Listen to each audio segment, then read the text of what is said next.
Hello, hello. A beautiful evening. Long time no see. But hey, uh not as long as it could have been, right? um ah, I'm actually out of breath because I had to like go up and down like twice because I forgot my water. Classic. Here it is. We have the perfect triple setup. You know, you always need 3 drinks for perfection. Water, coffee, and a soft drink. This can easily be replaced with beer or wine or yeah, that is the perfect I don't know, drinking triangle or whatever. Um but yeah, actually we had family over for 4 days. So I ended up being quite busy. It was also really warm again. So I didn't find that much time to play. But I still, you know, I got a little bit time yesterday, but yeah, I didn't get as much done, but I still progressed pretty far, honestly, for us being an SSF, which means no trading. Because, yeah, the skill we're using is pretty good. Guten Abend, milady. How are you doing? Are you still on vacation, Apes? And hello, Prince. How are you doing? As you can tell, I already was playing before starting stream. The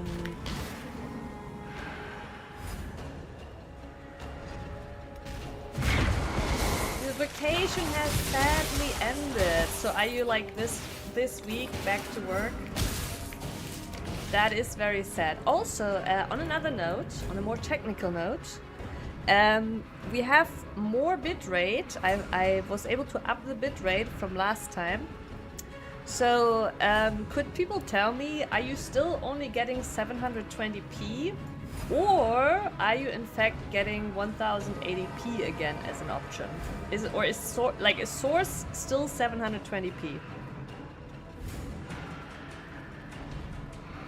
Trying to figure out why Tekken 8 sucks. Okay.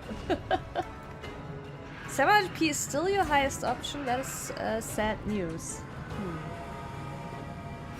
That is sad news. Ever since I enabled the vertical mode, my source has changed to 720p. And I was able to up the bitrate. So my hopes were if I just feed Twitch more bitrate, it will magically turn on 1080p again.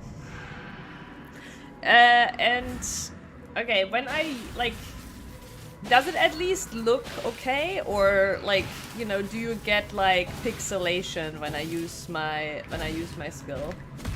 Like, how is the visual bitrate feeling? Sleep now, little nightmare.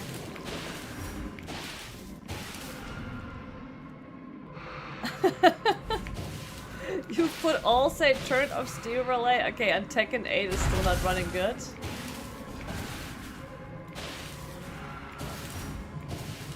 Yeah, sometimes there's not really much you can do, right? Like sometimes game just sucks, you know? That is sometimes the answer. The lightning animation is fine, okay. Last time, we definitely had like very bad quality, so like hopefully at least, even though it's still 720p, hopefully it at least looks a little better.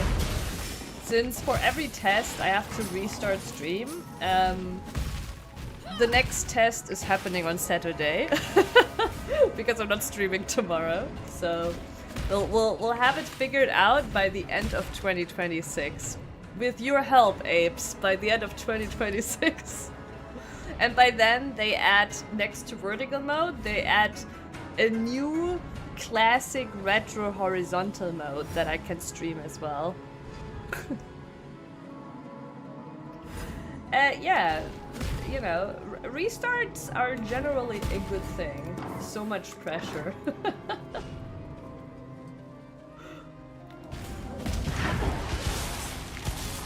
I mean, it's good to have, like, some goals for a year, no? Right, I think? Wait a second.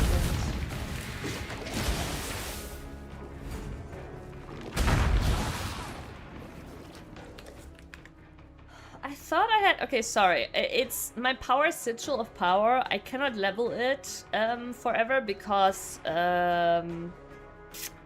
as you can see, it requires an amount of mana to be spent. And basically, I... like, if I level it too far, then I will never reach the mana amount. Oh god. Oh god. Are we okay? We are okay. Okay, good. I don't even know how to explain. Let's just say something is going awfully wrong with OBS today. And I thought stream would die. Again, it happened earlier, but we recovered. We recovered. Yeah, I don't even know how to explain. Basically, I tapped into OBS and there were some visual glitches happening, like the cursor was like replicating and like, you know, OBS is having a really bad time today. I actually didn't think, I actually didn't think I would stream at all initially because it kept crashing. I don't know what's going on. I think, okay, I have an idea. I think vibe coding has made its way into the OBS releases. I think that's what's going on. But yeah, it's struggling today. But no, we're good. We recovered. Stream is still going strong. I just have to... Interesting.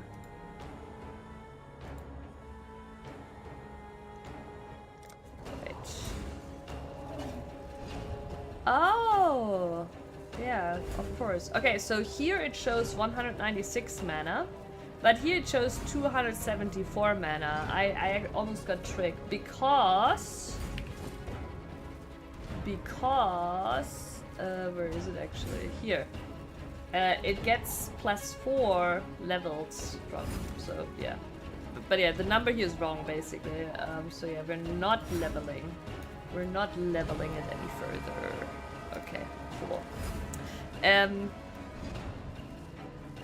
I am on the latest release. Yes, Apes, of course I'm on the latest release. Always.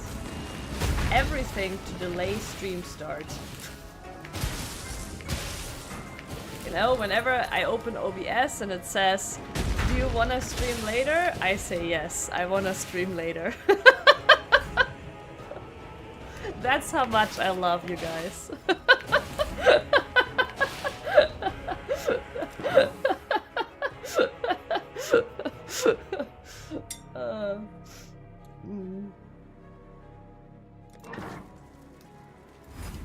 We have 2 lanterns left down here. I guess we can try to get that box over there. Is your Windows updated though? I think it is. I think it is. However, like, okay, here's the thing, right? It might be, while it might be the OBS's fault, it could also be my GPU's fault because, like, while generally my GPU has been good and dandy, it is an AMD, the AMD drivers have been dog shit. So, I wouldn't be too surprised to, like, if I dig into it to find out that my GPU driver was updated and that's the reason. But I didn't look into it that deeply.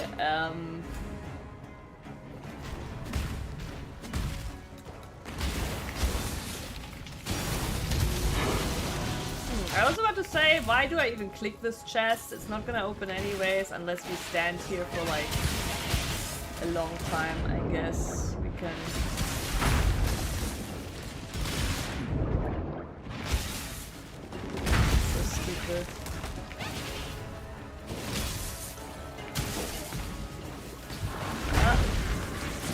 there is guy. Okay, we opened it. Congrats. But yeah,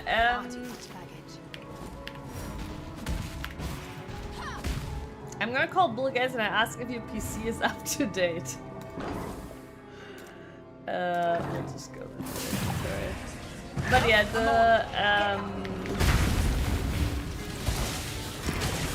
no, generally I'm mostly up to date, but yeah, I wouldn't be too surprised. I've had like some issues with the AMD drivers and the software.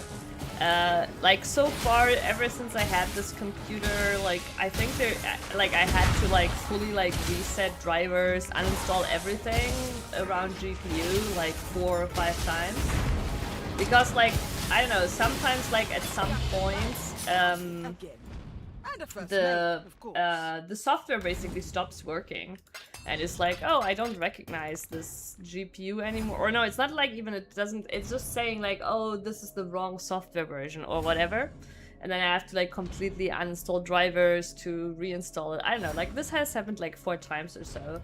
And I do not believe there's any hardware issue with my GPU because I've looked at like the actual like sensors and everything, right? There doesn't seem to be any issues in performance, right? It's literally just AMD drivers. At sometimes basically there's like some yeah, not just sometimes. I don't know, the AMD drivers have just been shit, that's all. Though I've heard that recent Nvidia drivers have been shit too. It's just the goddamn vibe coding. Goddamn vibe coding.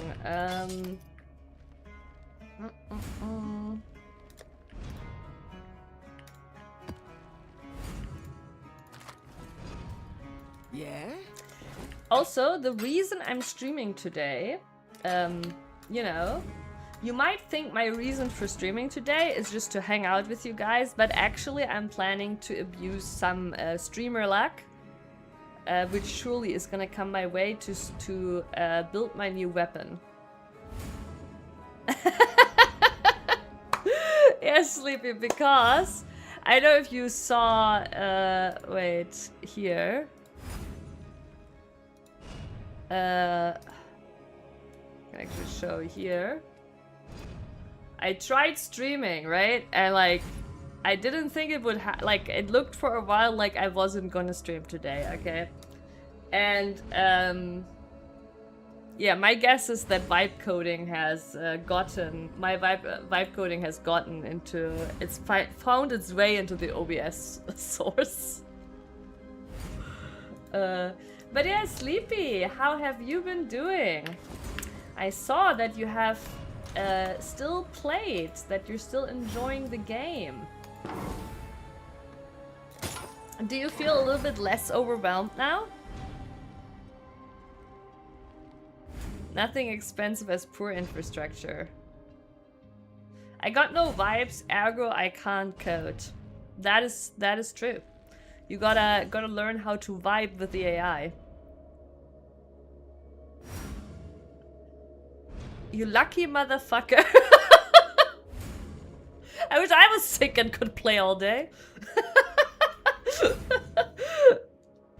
Actually, like last league in March, I was sick, so I had my.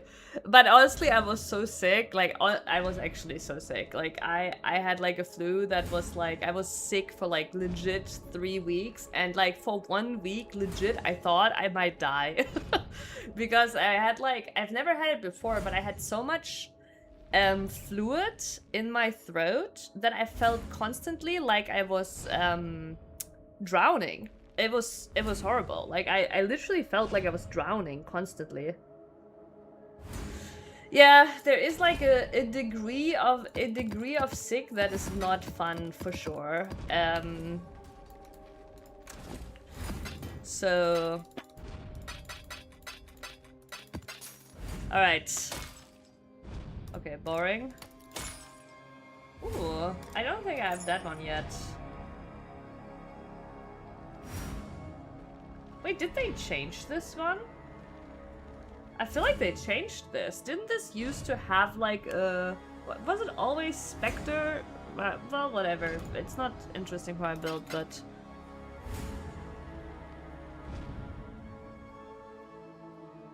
Found out that one spell I thought was useful as well is apparently giga broken. Which spell? A friend taught you how orbs work today. What orbs do you mean? Do you mean like currency? Or what orbs do you mean? Your friend said that Arc is giga broken? Arc is not broken. Oh, so you learned some crafting. That's nice. But yeah, your friend is living in like, I don't know, 10 years ago.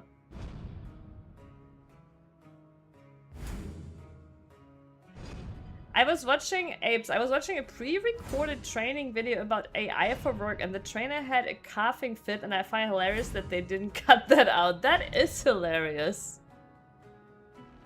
He said 3 years ago. Yeah, that sounds about right. But yeah, no, Arc is not broken. In fact, Arc is currently considered underperforming.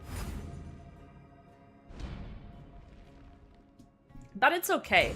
Like, here's the thing. PoE, right, has this community that has min-maxed the game to the tits, right? Even though it's underperforming, it is still an okay skill. Like, you can still, like, you know, like the standard for the min-maxers is just beyond, you know. Yeah, no, I get it, and it's still a good skill. Apes, yes, I'm sorry. I'm sorry that you have to work again. I actually do not have to work tomorrow. Bang, bang, bang. So we might stream a little bit longer today. But yeah, I will be back on Saturday though. Maybe see you then, if it suits your schedule. But yeah, sleep well in your Bettgestell. And maybe OBS is fixed by then. Yes, it makes a massive difference. Like here, having... Sleepy. I'm actually not number 3 anymore. I had to give up my number 3 spot. Do you know why and how I gave up my number 3 spot? No, I actually am using, you're on the right track. I'm not using eccentricity, I am using escalation. There is a thing I missed when I first reviewed escalation and eccentricity. We will get into that in a moment. There's one thing I have to do first. Hello, Dr. Mo. A beautiful evening. That's a shame, Apes. That's a shame, but it's fine. I'm gonna be streaming more often, and hopefully also a little bit sooner. We'll see. But yeah, more often, sooner, earlier. So the main thing I missed. Now I actually don't even remember. Did I grab it from lab or not, or did I just look at it in POB? Wait a second.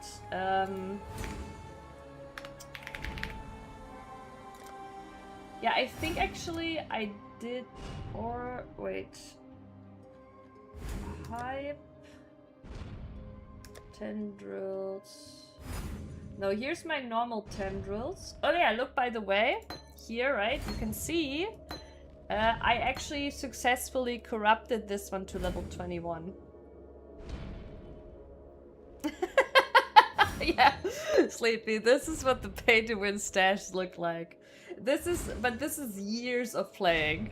Years of playing. But yeah, I'm living in absolute luxury, right? For SSF, it's really good. Like, this is all like, there's nothing in here. Oh yeah, actually, this one also, wait. This one is bullshit. So, these are bases, right? Just bases that might be good to craft on. And then here, up here in blue, are items that are already, like, have something going for them for my build, basically. Right? And down here, the yellow items is items that are generally good or good for other builds, not for my build. I just got informed via email a lot of 50 PS3. Wait, what? 50 PS3 controllers for $1,000? Is somebody making like a LAN tournament on PlayStation 3s? Or what is that for? But yeah, anyways. Okay, welcome back also, Prince. The, I guess we have to look at the PUB for me to show you what I missed, okay? So,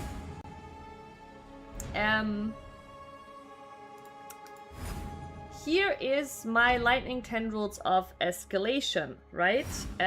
You can see here also actually what roughly my DPS is looking like.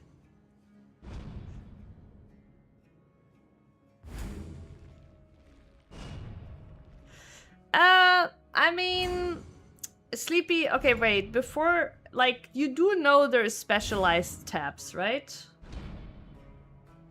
I mean, yeah, PoE makes their money over stash tabs, but there is specialized tabs, like this, for example, your currency stash tab, right? Like, and, oh yeah, and also, you have affinities. So, for example, this one has a currency affinity, right? So, for example, let me show you a trick, right? I'm taking out a few jeweler's orbs. So I'm taking out a few jeweler's orbs, right? And now we're here, right? And obviously, if I just, like you can now see, if I press Control left click, they just disappear because they are automatically going into the tab with the currency affinity. You can also put affinities on normal tabs. You see here, like if you right click the tab, like you can like put your own affinities here. And then whenever you put that affinity, for example, I have like a settlers tab here somewhere. My organization of the tabs is not the best this league, honestly. But somewhere here is a settler tabs. Where's there? For example, this is a normal tab, right? But it has a settler's affinity. You don't need to know what this is, but basically all the... If I like take these now out and we again go into to a different tab, they will just automatically end up in the tab that I gave the affinity to, right? Yeah, because you get only 4 tabs. As a free-to-play, you get only 4 stash tabs, right? Also, another thing for you that is very useful for you, right? If you wanna, like, you know, like this, I just take 1 stack, right? However, if you control right-click, bam, all at once gone. And if you control right-click, extracting, bam, all at once come out. Control right-click, my friend. Very useful. And then on top of that, let's say I have something and I don't want it to go into the affinity tab, then you press Control Shift left click and it will bypass affinity and go wherever you are. So, and yeah. So there is, if you know the shortcuts, it gets a lot better. But also, swipe your credit card to get those tabs. I'm gonna be honest. You cannot live without the currency tab. It's impossible. You can look at all of this. Like it's 3 tabs of all these different endgame currencies. Like these you don't even know yet, right? Atlas and League, these you don't even know yet. But don't stress about it, Sleepy. You're in campaign, right? Like you're still far away from this. You don't have to get it now. You know, don't stress about it. But a tip, if you decide to get it, actually 2 tips. There is every 3 weeks, like clockwork, every 3 weeks there is a stash tab sale. There is in fact even a website where you can check when the next stash tab sale is. Here, wait. PoE stash tab sale timer. I'm not shitting you. I'm not shitting you. It's a thing. Here. There. Oh my god, in 5 hours, 48 minutes, 49 seconds. So if you ever decide to do it, please do it during a stash tab sale, which happens to be in 5 hours. It usually is, I think, for 2 days. Yeah, here it says from 7th August to 11th August. It's for 3 days. Every 3 weeks. How much is it on sale? I think it's half price off or something.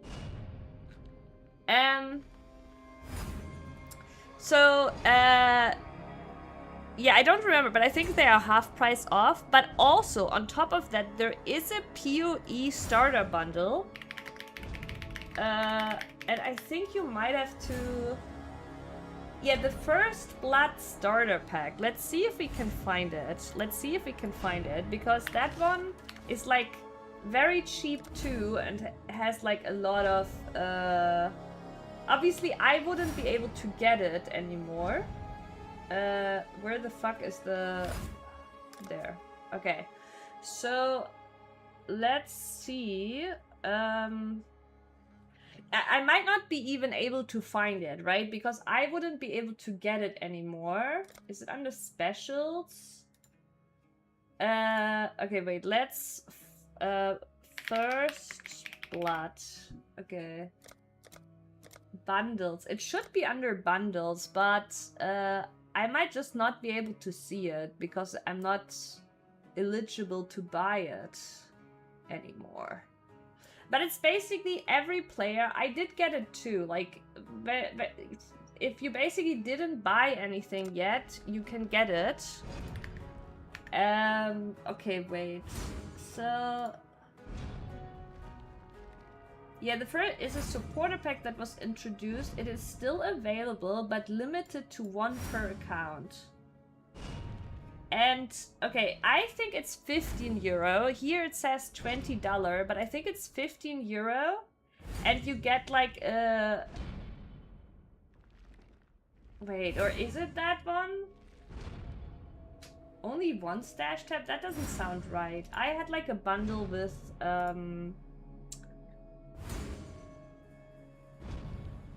Okay, no, people are saying... People are saying just go for the stash tab sale. But yeah, I guess just check it out in 5 hours. I think it's 50% off.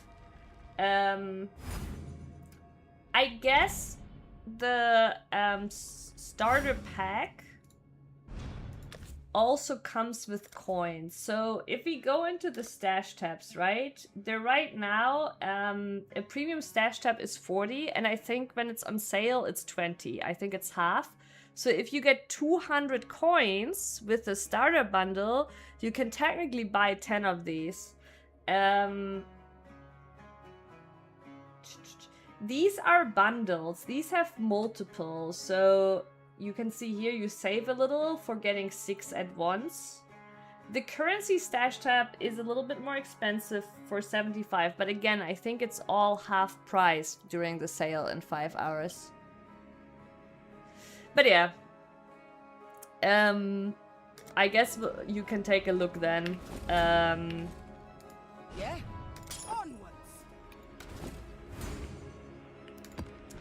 But yeah, Sleepy.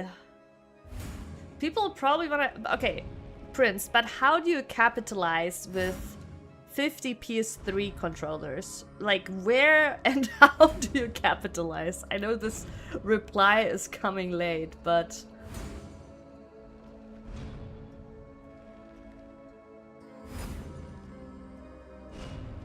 No, Sleepy, this is a PoE stream. You're not hijacking at all. You're not hijacking at all. Come on, then. Chatting about PoE during a PoE stream is very legit. Very legit.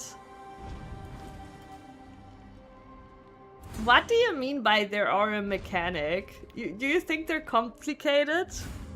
These filthy hijackers. What is a merchant's tab? You're Act 5 now, right? You probably have missed it, but... Okay, let me first grab all my loot here. Okay. Sleepy. In Act 5... Or no, wait, you're Act 5. No, you're not Act 6. Okay. You will unlock it in Act 6. Oh, Act 6. Okay, sorry. Act 6. Alright, let's go to Act 6. I don't know if you noticed, but in Act 6, when you talk to Faustus... Not for me, because I'm an SSF, right? You're not an SSF, right? But when you talk to Faustus, he will tell you about the currency exchange, right? Farewell. And besides the... God, I'm an SSF, so I actually cannot show you. But besides the currency exchange, there is also async trade. Have you talked to Faustus at all? Yes, okay, so the currency exchange is one part of the trade, right? But the other side of the trade is... Wait, when do... Okay, wait. Maybe it's different in PoE 1. PoE 1, unlock merchants tab. Maybe you unlock it later. Let me see. No, it's also... It's also Act 6. So, when you talk to Faustus... He should also have, besides the currency exchange, something called, I don't remember what it's called. Is it just called Merchants tab or something? And maybe it is called Merchants tabs. Like, talk to him. There should be an option. And then you will have, I don't know how many, I think you get one for free. And then you have basically inside Faustus a merchants tab where you can put things on sale, for sale. And other players can find it and buy it.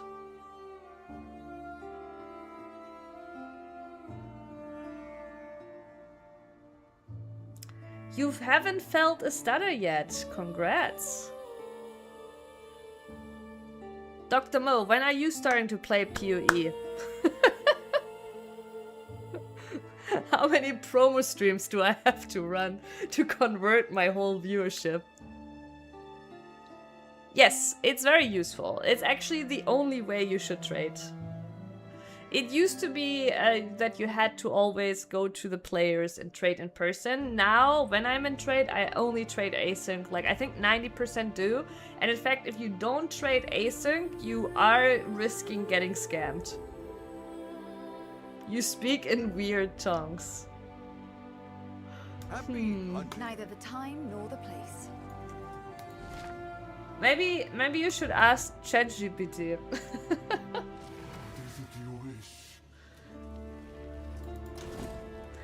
I wonder if next league I should let ChatGPT decide my build. Alright, let's open the puzzle box. Poor Joy's Asylum. Kinda useless.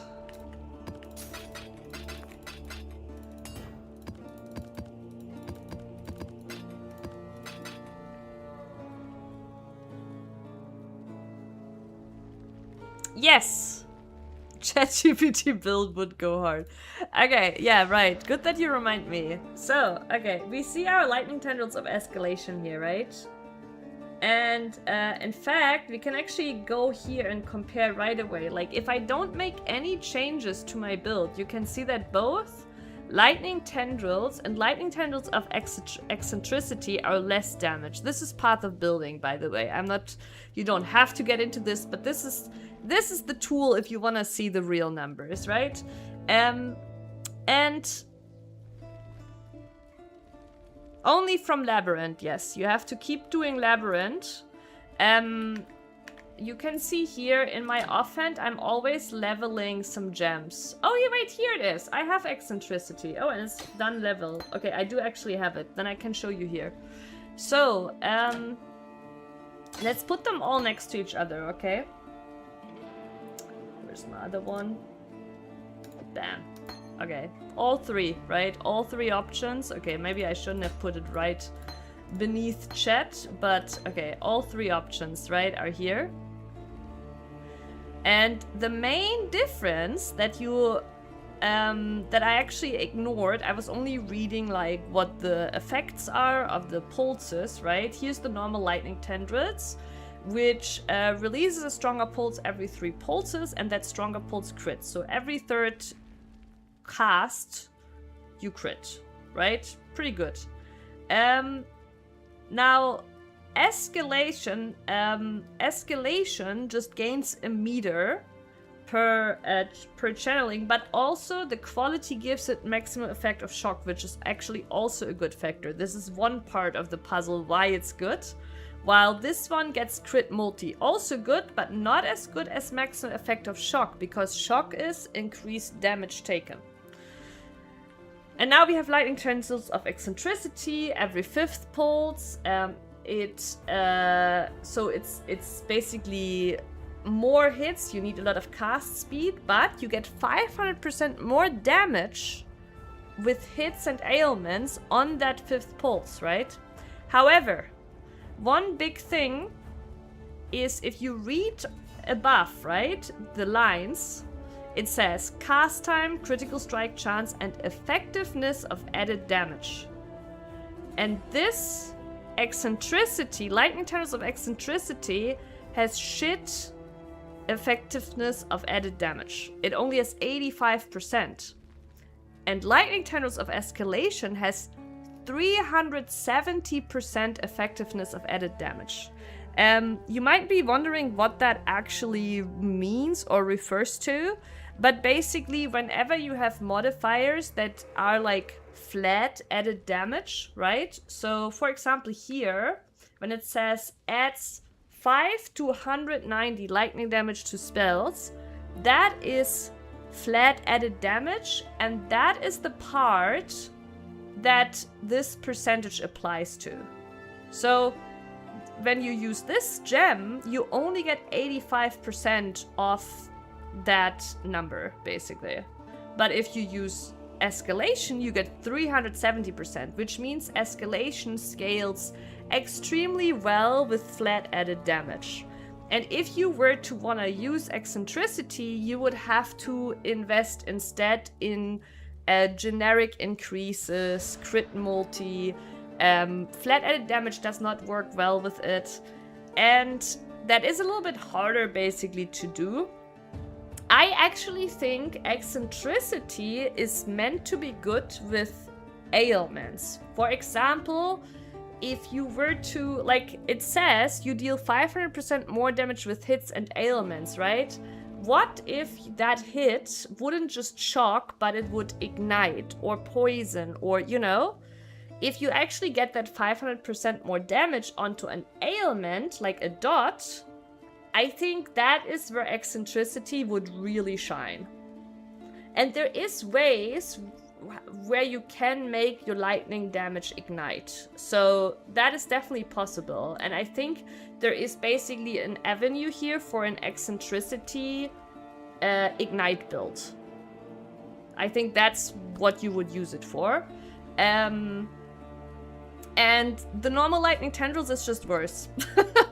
And this is the better one. Ah, Dr. Mo. But yeah, basically, Sleepy, to get the upgrade, level lightning tendrils in your offhand, right? I actually noticed that almost all of these are done. And then when you're in the labyrinth and you get the option to put in a gem and get a transfigured one of the same color, you can just put already level 20 gems in it and you will get a level 20 gem back. Also, sometimes, rarely, you get the option of actually it giving you a transfigured version of the skill gem you put in, which is why you want level 20 lightning tendrils. And also, why am I leveling all of these? Because I'm trying to hit level 21, right? Like you can see here, I have actually a lightning tendrils level 21. This is technically, I don't actually need that one anymore, technically. But I still want a level 21 discipline, so we're gonna... I got another wall discipline. I just want a level 21. I don't actually care right now for the wild discipline. But yeah, this is how I gave up my number 3 spot, because I'm not Lightning Tendrils anymore. I'm at Lightning Tendrils of Escalation, and there's actually quite a few more Lightning Tendrils of Escalation builds. You go here. And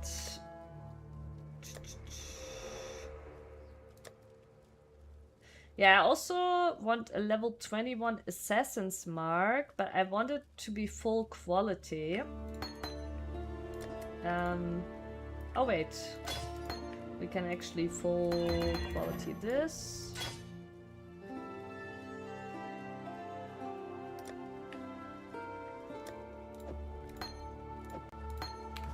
Greetings. All right. I think actually we're gonna ooh. These have 30 movement speed, so they're actually pretty decent. I like to throw that kind of stuff just in here. It's like not specialized, it's just general good items for some leveling or whatever. What item level? 85. I have enough jewels currently, so I'm selling them. Alright.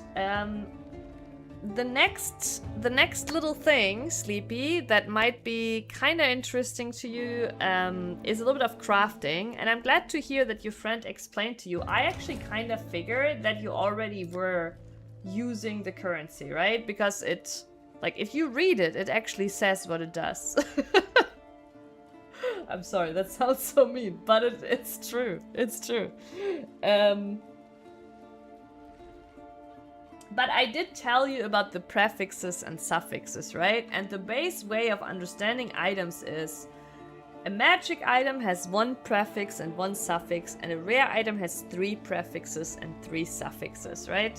That's kind of like the base of like how an item comes together. And if you ever, unfortunately, in-game doesn't show you what mods are available for that. Again, we have to use an external source. Yeah, like, generally, right, like, whenever you have a mod free, you want to walk up to the crafting bench and you want to add something here, right? Like, and you you will get more recipes later, and also stronger recipes, so you're not done right now. Like, later on you get higher values here, like better crafts, basically. You get better crafts. Glad to see you. Let me actually... Okay. So, I can also show you really quick what my tree looks like right now, but you should not copy this, right?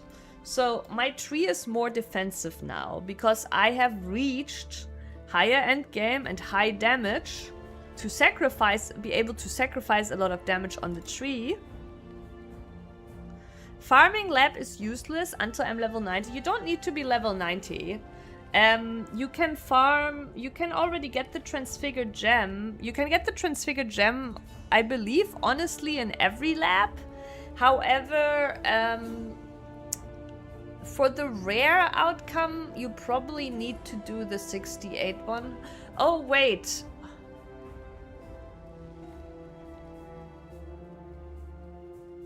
Oh, no, that doesn't matter. That was, okay, sorry. That was, I just said that because later, basically, right? It doesn't matter which level. Like, my whole point was just, because if you go in and you throw a level 1 gem in, then you have to re-level it all the way, right? Like, whatever is your current gem level, try to have something in the offhand, basically, that blue gems that you level. So when you go to the lab, you can throw in a gem that is your current level, basically, your current gem level, right? Because otherwise it will be very weak. Like, a level 1 will be very weak and you will have to first level it up.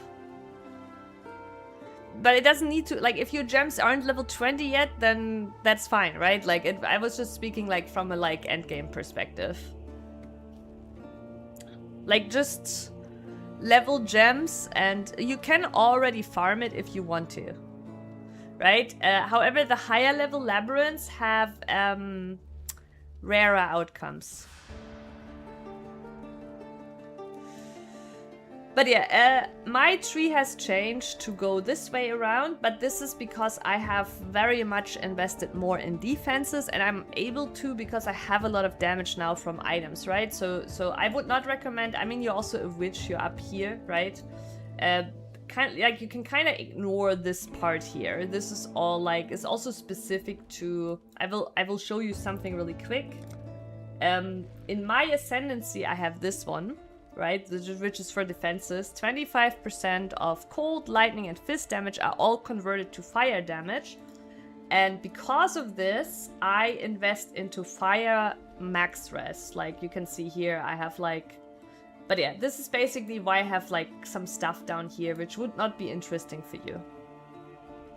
Yeah, you are on the witch start, so you are up here, right? Obviously, we still share quite a few things. For you, like, a lot of this will be obviously the same, especially if you're now using stuff as well. This for AoE is good, this over here is good. I can also recommend the power charges, right? But yeah, a lot here obviously will be similarly interesting for you.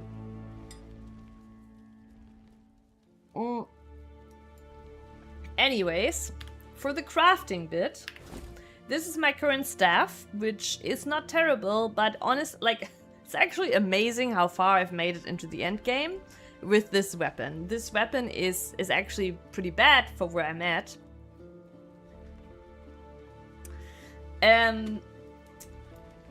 Yeah, I am going armor and energy shield, but early on just energy shield is better for you, Sleepy. But yeah, I'm now like armor and energy shield. Only my boots, I actually do want to change my boots eventually, but right now I like them very much because they have onslaught on kill. But yeah, so... Okay, look at this... Look at my pay-to-win quad tab. So here are a bunch of staffs, right? You will now see, like, please beware, what you're seeing now is one of the most toxic ways of crafting, okay? There is other methods in the game, but I'm not in trade, I'm an SSF. Okay, so... I will show you. Okay, I will show you. I know you're seeing my YouTube stream. I somewhere here. Okay, here. Okay, so there is a website called Path of Isle Regex. The good news is you know what Regex is, Sleepy, since you work in dev.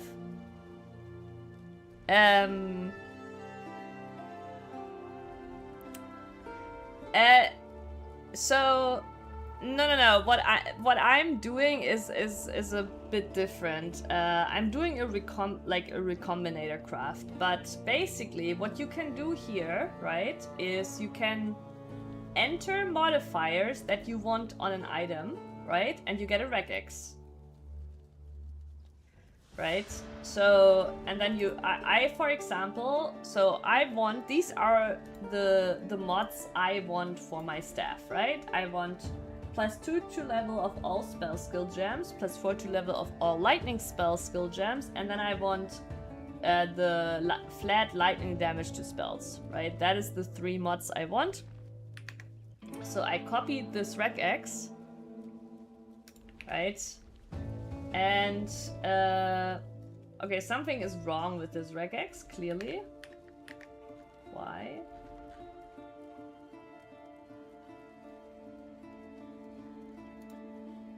Ah, okay. I had the wrong version. Yeah, okay, there we go. So, and I'm collecting basically staffs. I'm basically collecting staffs that have either of this mod, because there is like, okay, there's multiple ways of crafting, right? Like, and you will get into that. But what we're doing today is Recombinator. I throw 2 items in here and the Recombinator will merge these 2 items together to a new item. Okay? And the idea for me is that I recombinate 2 staffs with a favorable, each having one of those mods, right? And I try to basically get a staff that has both, that has 2 of the mods, and then once I have 2 staffs with 2 of the mods, I try to again hit a recombinator for all 3. Eventually. But actually right now my current staff is so bad that for me it is good enough if we just hit the first, like if we just hit 2 of these mods on 1 staff. Time to debug. Yeah, the gambling is the recombinator, right? This is like, the recombinator is not guaranteed to throw, like, for example, right? Okay, so we have here, actually can do it right now, right? We have this one, and we have this one. And you can see here, you know, this one has the +2 to all spell skill gems, and this one has the lightning damage. Wait, that's tier 2? Oh, they're both tier 2. It's fine. Tier 1 is honestly so rare. So now I go here, I put them both in. I click this because I want the unpredictable mode. And we're basically hoping that it will pick this and this, right, onto the new item.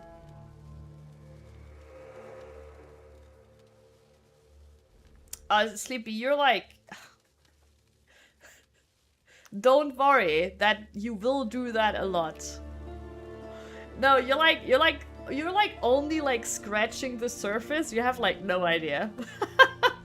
But most crafting is gambling. Most crafting is gambling. And yeah, now we press the button. And we did actually hit it. Incredible. I think this might actually be already a damage upgrade. Let's check. Oh, interesting. It's not... I guess the...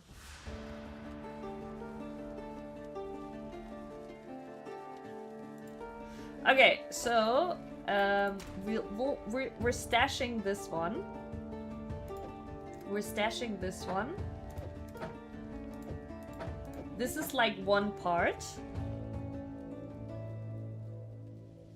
A staff can have 6 sockets because it's a 2-handed weapon. 2-handed weapons can have 6 sockets, and 1-handed can have 3 sockets because then you can have in your offhand also 3 sockets.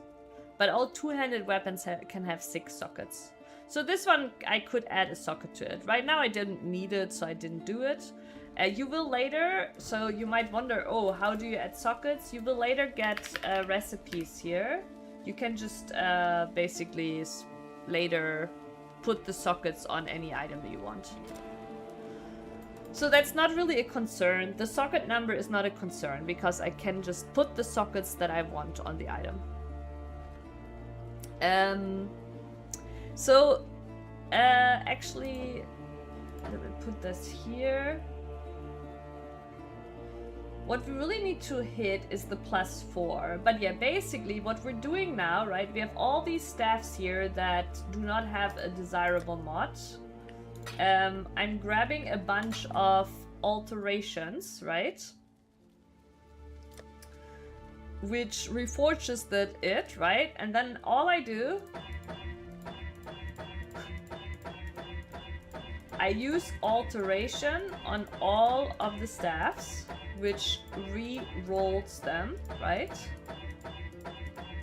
And if a staff lights up, we hit one of the mods we want. After I alterationed, I press Alt to use Orb of Augmentation, and I see highlighted which items only have 1 mod. So all the items that only have 1 mod, I add a mod with the Orb of Augmentation, again in the hopes of hitting a desirable mod. First round we didn't hit anything, and this is unfortunately to be expected because the mods we want are very rare. And again, Sleepy, this is the most toxic crafting method currently in the game. We call it alteration spam, right? There is other ways, but this is one of the best ways to get 3 prefixes or suffixes of your choice. No, we want +2 to level of all spell skills. Flat. Oh wait, this is the wrong mod.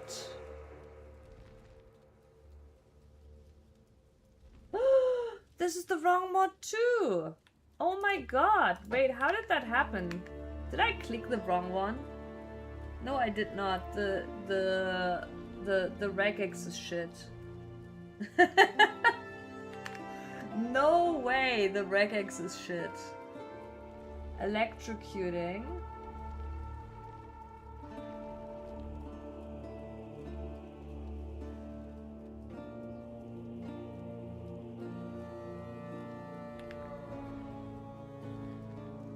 Wait a second, I need to see what it does. But yeah, we want +2 level of all lightning spell skill gems, +2 level of all spell skill gems, you can have both, and the lightning damage to spells. That's what we want. That is the 3 mods we want.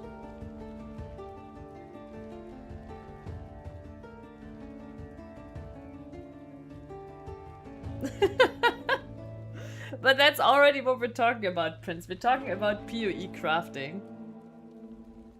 And the staff I'm trying to make. But yeah, there is something here. Okay, let's see.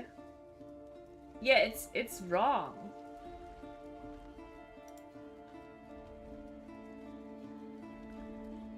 I need to see.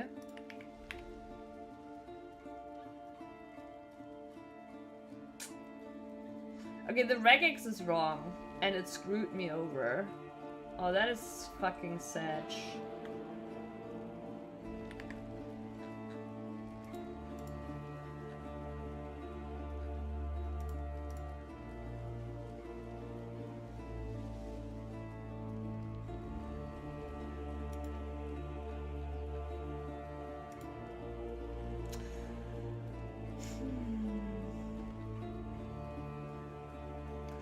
Yeah, so this mod is useless to us because it only applies for attacks. This is the mod we need. I think I'm gonna try this. It has both, and then we'll see. But yeah, this one's wrong. This one is correct, but I need to actually clean this up.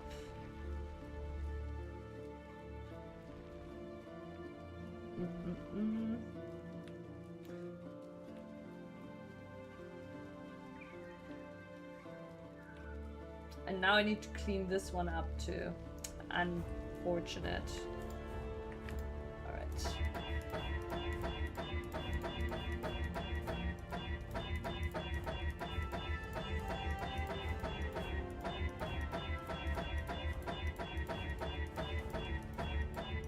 But no wonder I've never seen it. I think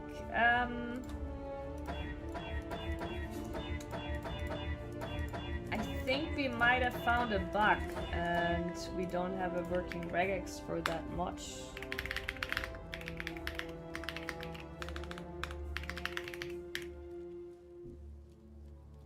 Aha! There it is. Sparking, arcing, but these are too low tier. Yeah, it's annoying, but we have to now roll and just test after every roll, and hopefully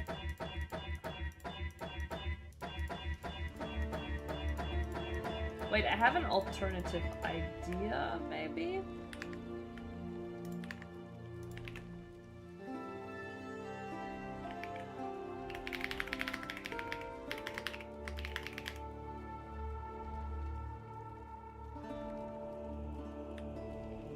Okay, this is tier 2, discharging.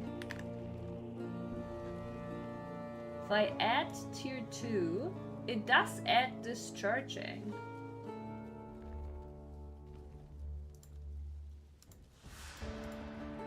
So tier 2 is correct. Just tier 1 doesn't seem to be correct. Yeah, it might be a good old-fashioned bug. It looks like electrocuting is this one. And now I'm guessing that maybe vaporizing is this one.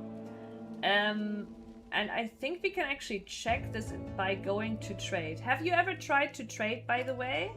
There is an in-game trade you can use. I cannot because I'm an SSF, but if you're not an SSF, you have like somewhere here market, right? Where you can like search for items. Okay. Item category staff, any staff, and then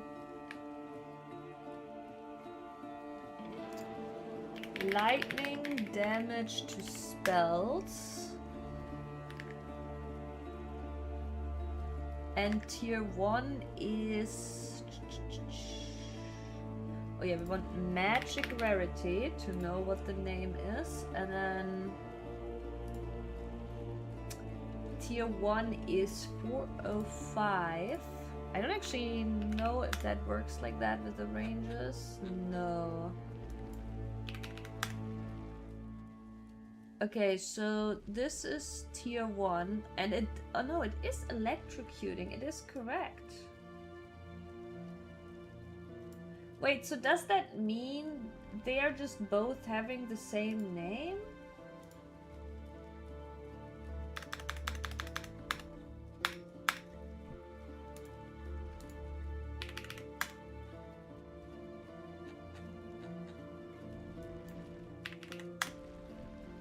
Oh my gosh.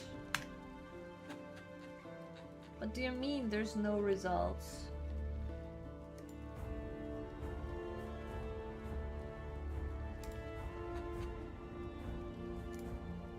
Okay.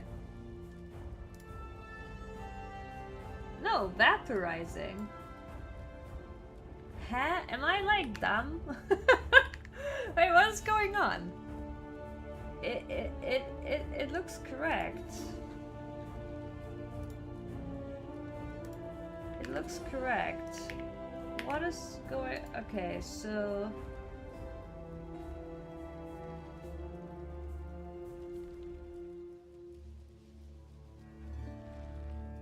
Oh, I guess I already overrolled them.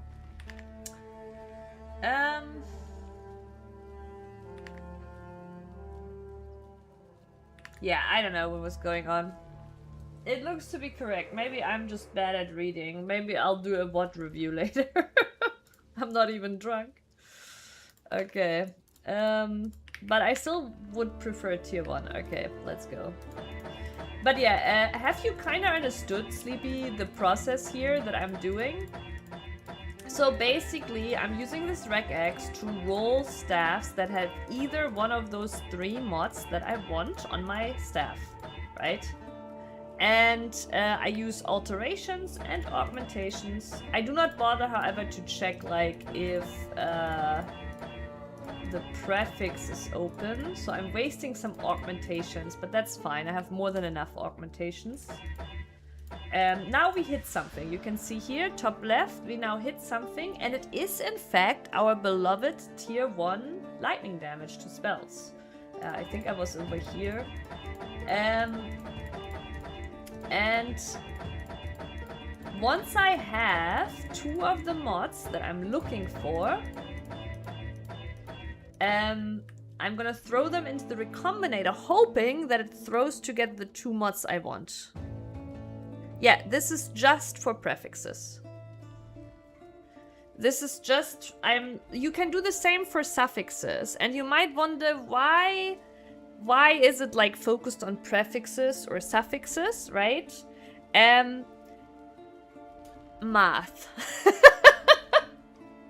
Basically, if you want to go into it, there is literally like books like written, like Google Docs written with a lot of math about the odds on recombinating. That is point 1, right? So you basically have pretty good odds, at least for the first one, right? For the first one to hit. The third one is 33%, where you like get to your third prefix. But also in PoE there is one thing I will show you in a second that you don't have yet, but that you will have an endgame. And actually, I'm still missing one thing too, but here, okay, so meta mods, okay? So you can, this is why divines are so valuable. This is the main reason, okay? You have meta mods. So basically, when I craft an item, there is both suffixes cannot be changed and prefixes cannot be changed. And this is why in crafting and PoE you often want to focus on finishing either the prefixes or the suffixes first, and then afterwards you can do suffixes cannot be changed or prefixes cannot be changed, and you can continue from there with other crafting steps, okay? However, I'm actually missing, which is also stopping me from continuing on some stuff. I'm actually missing this one, and I need this map, and I haven't dropped it yet. I've been pretty unlucky, but yeah. Back to our stash. This is obviously really nice, and we also want to augment it. And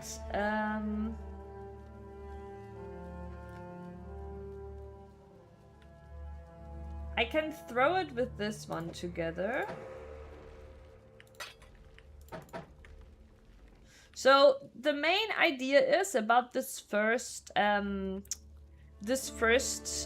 combination is you just want to make sure the item has one prefix and one suffix. Okay, that's all. Let's see. Again, I want this button active, right? You can also do this, but you can see the chance for success is 3.77%, and if you don't succeed, both items are gone, which is why this mode is bad. This mode, you will always get an item. And this is why we want it, because even if we fail, we still probably get a staff that has one of the mods, right? So we recombine. We failed. But even though we failed, we still have one base that we can keep going with, right? And that is why we use that mode. And we continue our suffering.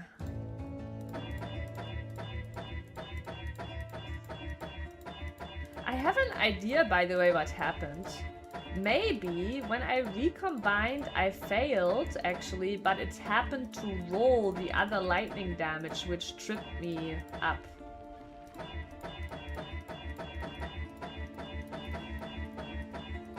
But in reality, it had removed the spell lightning damage that was before on it.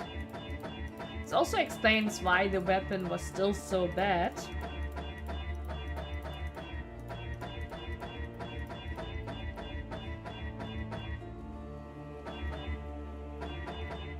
But yeah, it's very sad because especially the T1 lightning damage is very rare. And yeah, you can see this crafting method eats through a shitload of alterations at an insane speed.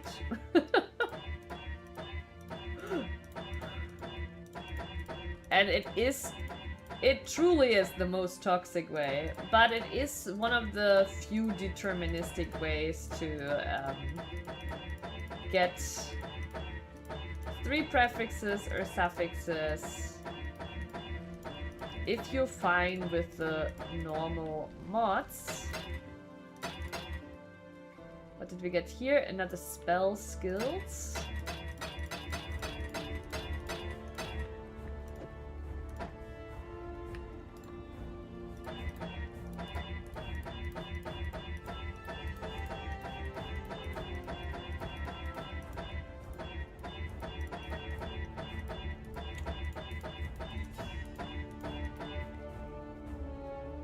Oh, we got another one lightning. Okay, nice. I think I still haven't hit the +4 to lightning. No, I did hit it. No, never mind. I did hit it once, but...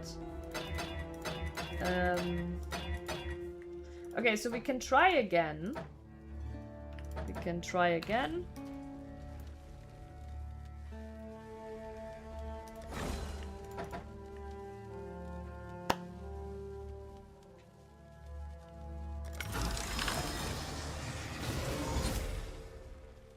No. Oh, it's been brutal. This is supposed to be 50%, by the way. But I failed this so often now. Oh my god. Okay, brutal. Another one.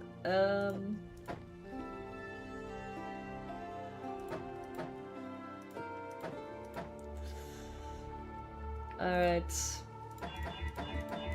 And yeah, this is literally why I turned on stream. I thought streamer lag would come to me if I just, you know, do this on stream.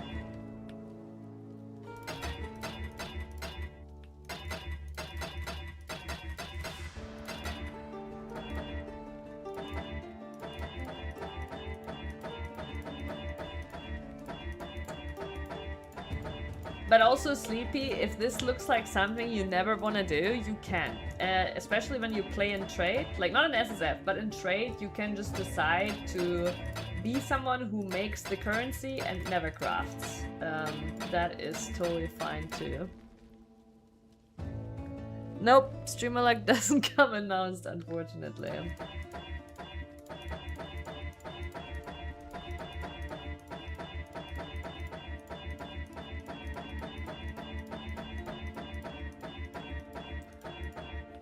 And we will be soon out of alterations again, unfortunately.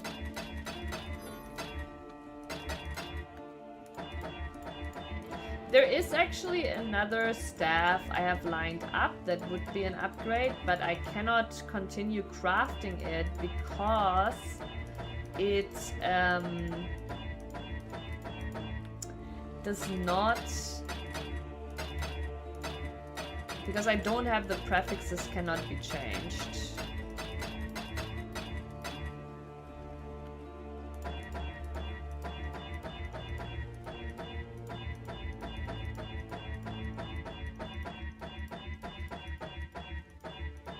Maybe sometimes I click wrong.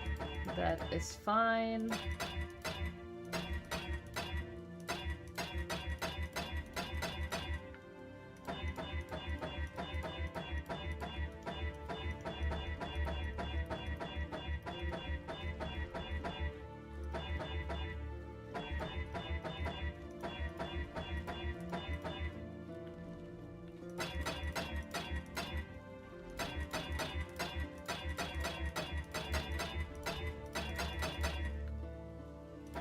Alright, 1 or 2 more rounds and then we're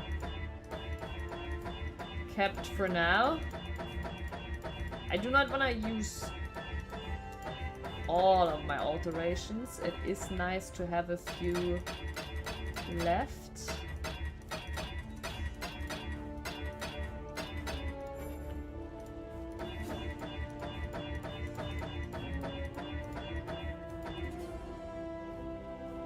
Yes, yeah, exactly, Sleepy. There's so much endgame and so much stuff to do, and also so many different crafting methods that in PoE endgame, you usually tend to like find a niche and you just do whatever content you like the most and then you sell the stuff from that content, right? Like you might have noticed, I have a lot of things that you haven't seen yet, right? Like, I have oils here, I have like delirium stuff here. I mean, delirium you have seen, right? But basically all these things have a reason for their existence, and you can basically specialize in whatever content you enjoy the most and sell the stuff that that content offers. For example, what are oils, right? You see here on my amulet, allocates marked for death. And that is an anoint, is what that's called. And this is done via oils. You put an amulet here, and then you use oils, and then you get basically a notable from your tree. Let me see, where is it? Here. This is the one. And if you're wondering how does it all work, if you want you press Alt, and then you see which oils this one has. Any notable on the tree can be yours. I mean, I guess you can do RMT and risk getting banned. Don't know what oils are in game, but don't tell America. But yeah, any notable you desire, no matter where it is on the tree, Sleepy, you can put onto your amulet, and that's what oils are for.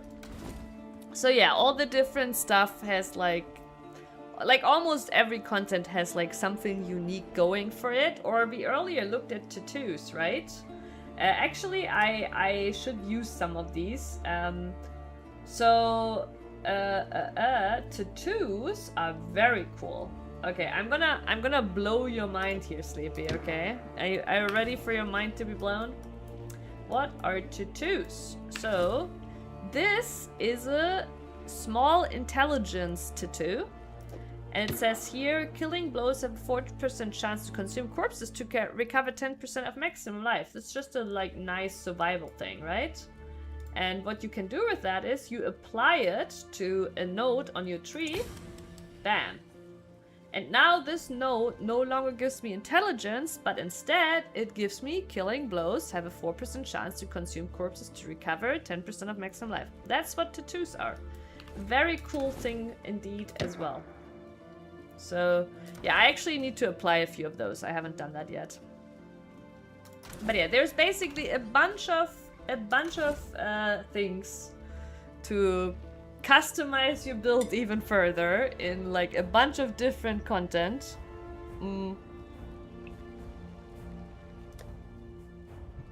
Alright. Are we gonna do one more round? One more round.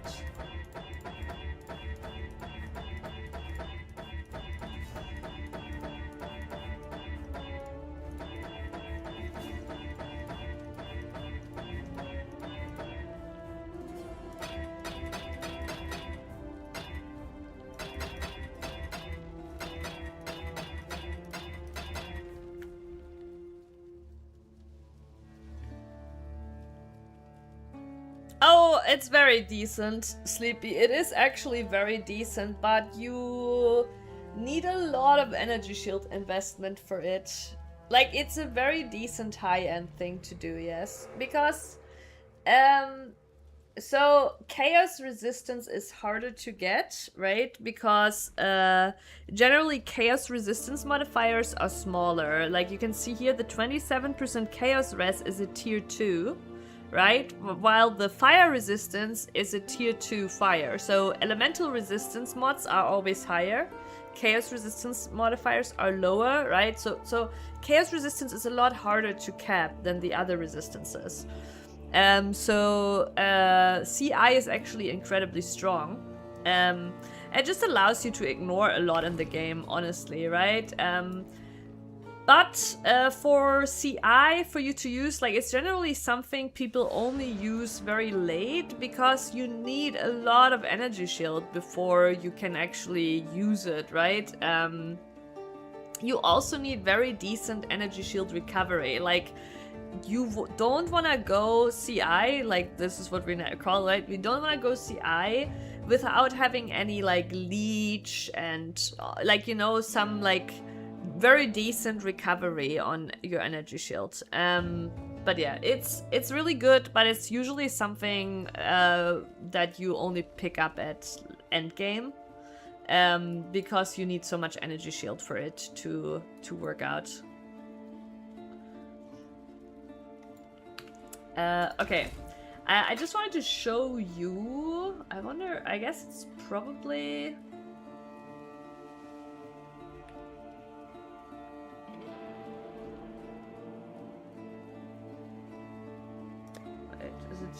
Oh, here. Yes. Okay. this one is actually not terrible.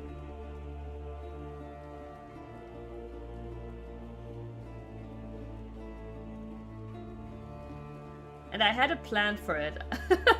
I had a crafting plan for it, which required prefixes cannot be changed. But now I'm thinking, looking at it. Alright, okay, I'm gonna show you what I'm planning to do. Okay, so... No, intelligence does not increase damage directly. So when you hover here, you can see intelligence gives you mana and it gives you increased energy shield, right?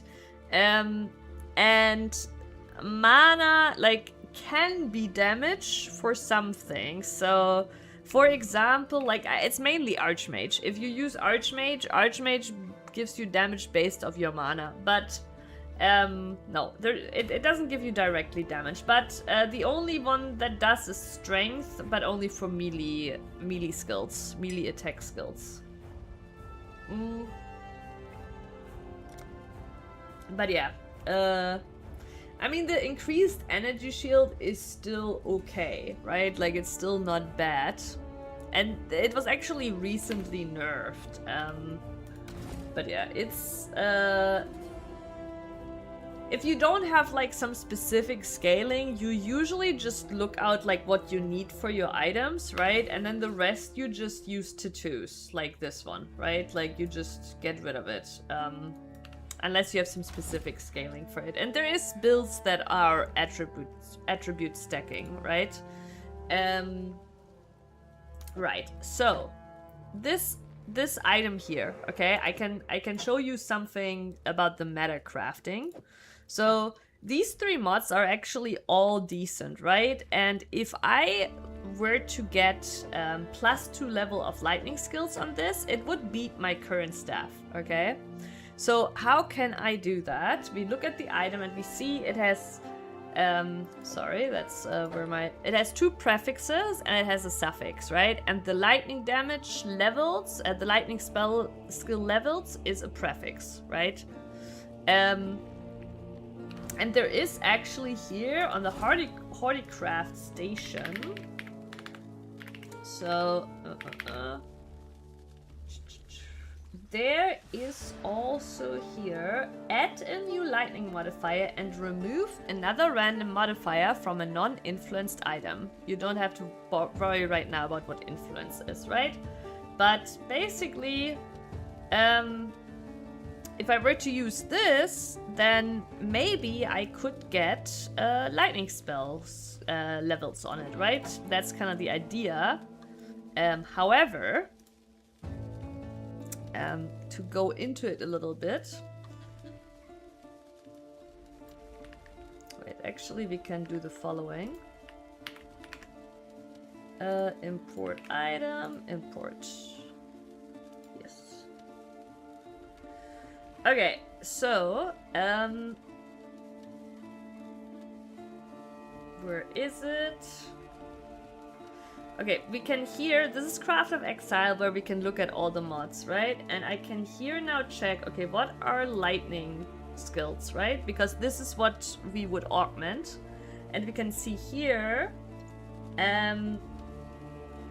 the remaining lightning mods on prefix would be increased lightning damage, level of all lightning spell skill gems, and the flat lightning damage, which is an attack mod. This one we don't want, but this and this, they're both good mods. This one would be better, but this one's good too, right? And basically I would like to add, like, with this harvest crafting option here, I could basically get one of these 3, right? But now what I can do to avoid getting the attack mod, we're gonna go into the emulator.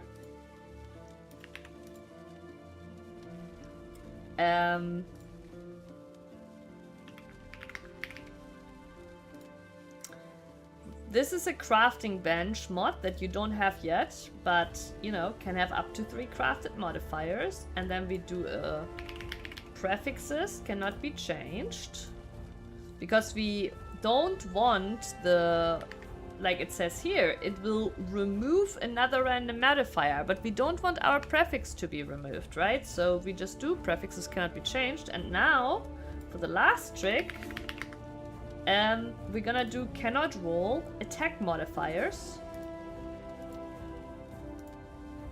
Why can I not edit? Wait, is it oh no, my suffixes are full. Okay, I will have to do actually first a scour here. So a scour would usually remove all properties, but because we said prefixes cannot be changed, it will only remove the suffix. So this would actually be the first step then, because I need the space. So we do prefixes cannot be changed. We do a scour, get rid of the suffix. Though it is a bit sad. The suffix is actually okay, but I don't need it. Okay, get rid of it. And then we do again.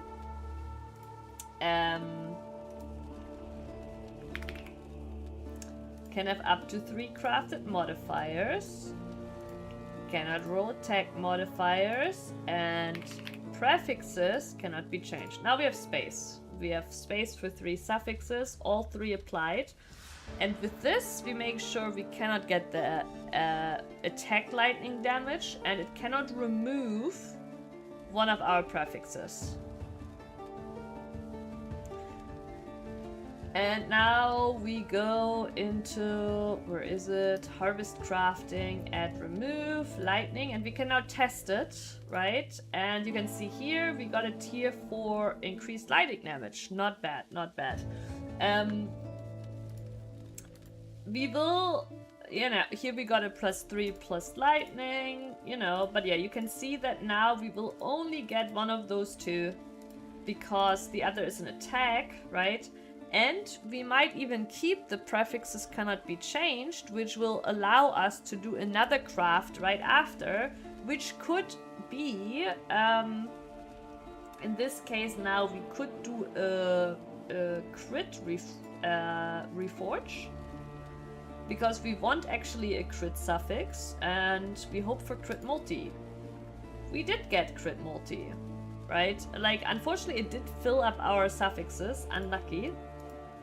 But yeah, this is kind of the idea of what you could do with this staff, right? Unfortunately, I have not unlocked prefixes cannot be changed, so I cannot go ahead with it.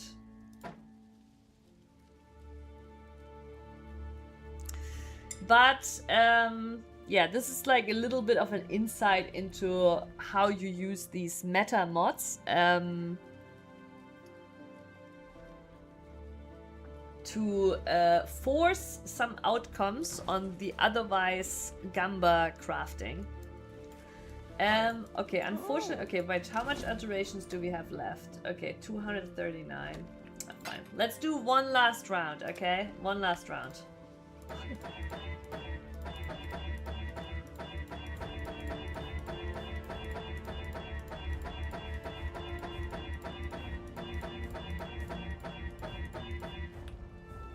I actually also have no clue what now the best way is, because to get prefixes cannot be changed, I need to do a certain unique map, and I have no clue what now the best way is to farm unique maps. They changed the end game recently. It used to be very easy to get all the unique maps, but now I don't actually know what my best way would be.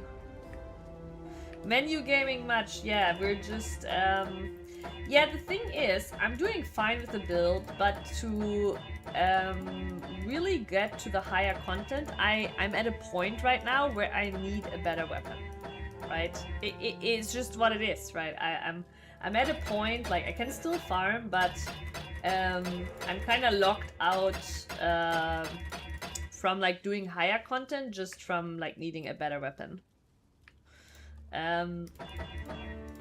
So, you know, I was putting all my hope in that Twitch luck.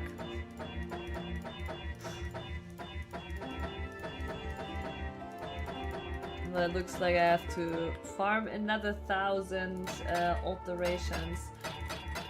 I have also considered, like, I could also lower my regex to not do all T1 and get a smaller upgrade first, but I mean, I'm already planning to only go for one recomp in this.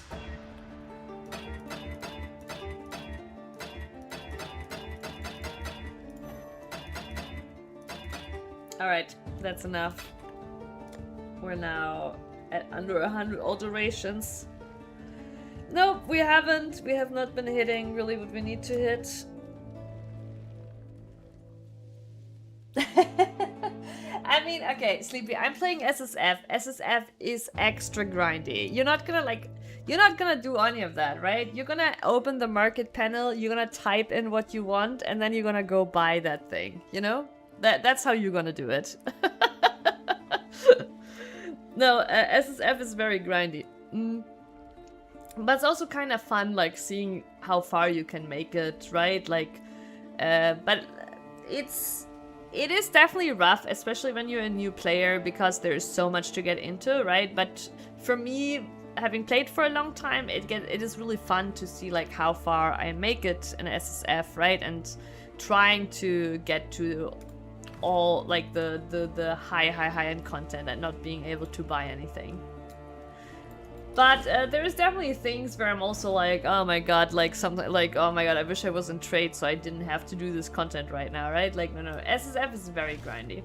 The game is not designed for SSF. The game has been designed and balanced around trade. Because that is the most popular and most normal mode. And it is definitely balanced around playing in trade. Alright, let's do a, Today's a good day, boy. let's do a voyage.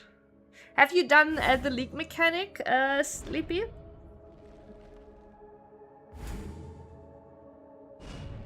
I think I'll actually just, right now, I think I'll just...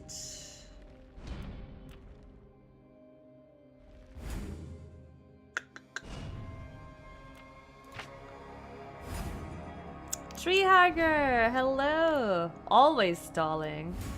Only once! Wait, Sleepy, you're reading every single fucking dialogue in the campaign or listening to it, but you have only done the league mechanic once. Incredible. You really should do it, Sleepy. It gives you some free items. Like, you have been missing out. The league mechanic gives you, for campaign, some really strong free items. So you're missing out by not doing it. In fact, like, after you do it the first time... No, it's not grindy. After you do it for the first time, if you return to the ship, you immediately get a rare ring to craft. Like, all you had to do is return once. But yeah, no, you should go there. It's like, it's not grindy at all. But it has its own story. But yeah, Treehugger, how are you doing? What K-drama are we binging currently? I actually binged through The King's Affection. Very dramatic. It's not perfect, for sure not perfect. But it has honestly a really insanely good setup.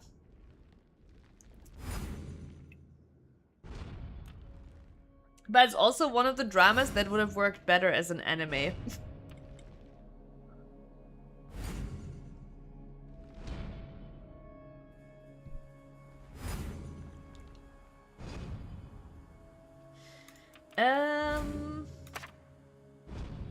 Yeah, I think I'll just actually just do low effort right now. Like, I already looked, there's nothing rare in these here that I grinded out. So...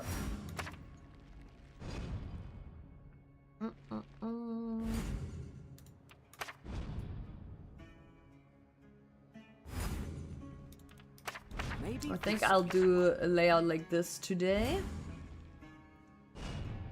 Oh, I'm watching Teach You a Lesson. I think I saw that promoted on Netflix. How is it?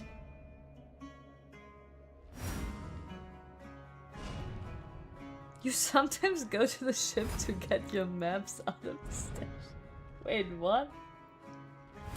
Oh, Sleepy! Oh my god. Okay, Sleepy. Sleepy. Sleepy.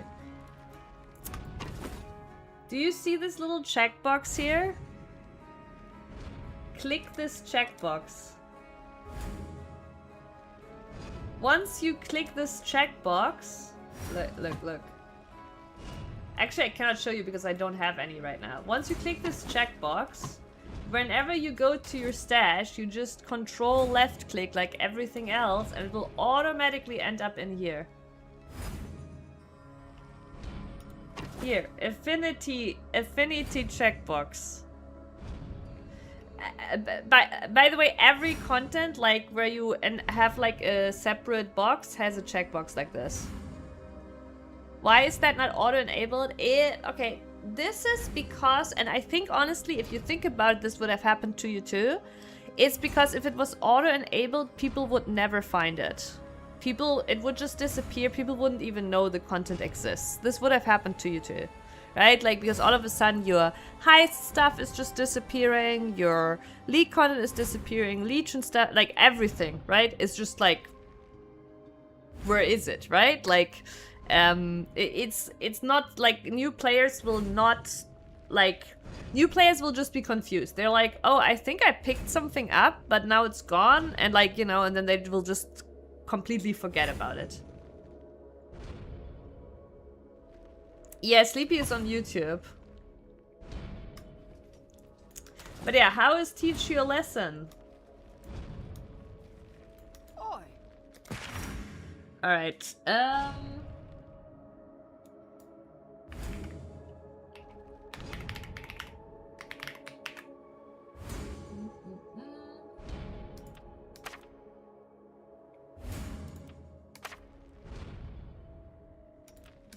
across here. Look at this beautiful layout. Isn't it beautiful? This is a very satisfying voyage layout.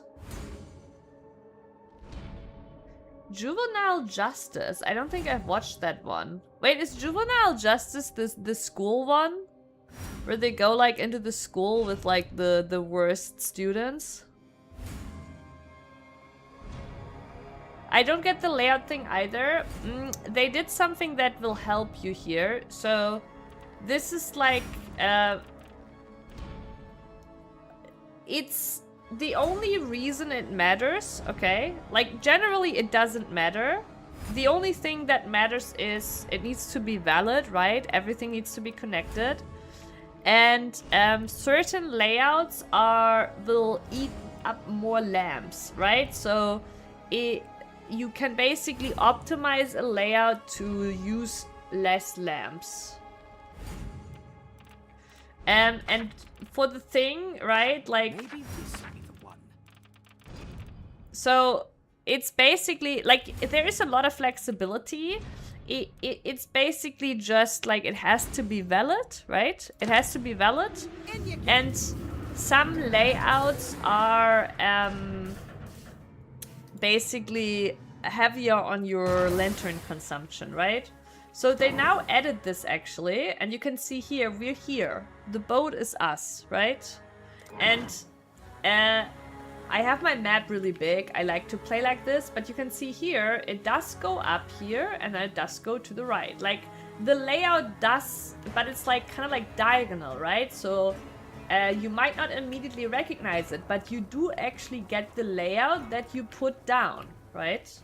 And the layout we have right now is kind of nice and connected, but it's also easy to waste lanterns in this layout. I think we're gonna go boop, boop, boop, boop, boop, boop, boop, like this. Right? I think that's what we're gonna do. Here we go.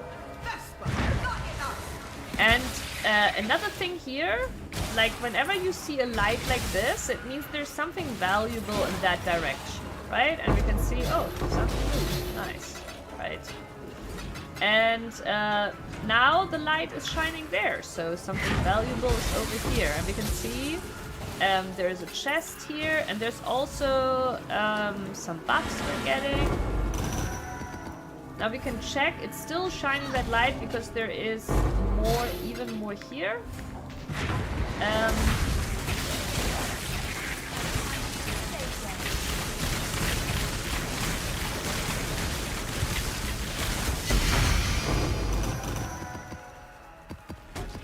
There's actually a lot of chests here. There's an essence here.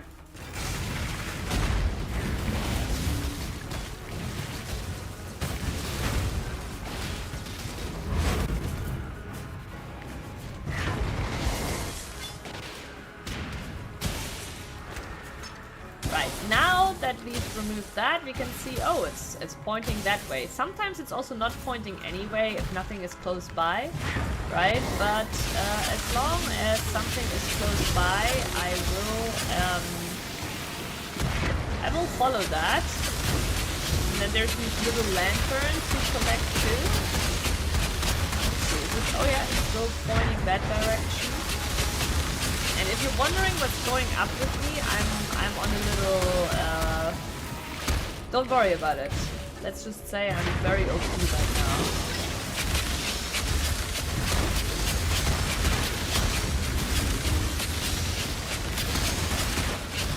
Wow, this guy is tanky. This guy is tanky. Yeah, the little stone golem I have can taunt enemies, which is really nice. You can see here, he turned around to hit my stone golem. That's honestly the main thing. It also gives me some regen, but yeah, that's the main reason why I'm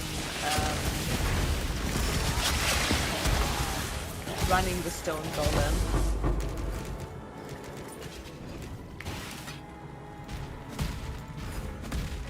Alright, now, like, look, we can check here again on our map.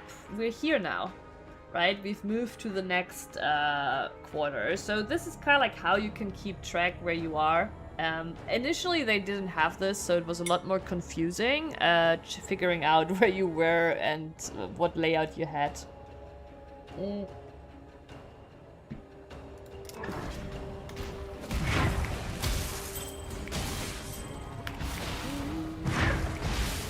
But yeah, right now it's not shining anywhere. That means nothing like of great value is close by. Like an essence generally doesn't count.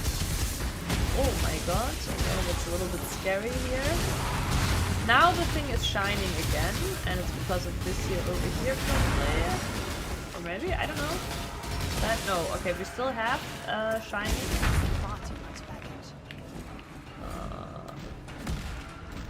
Okay, wait. I do wanna go down here to the capsule.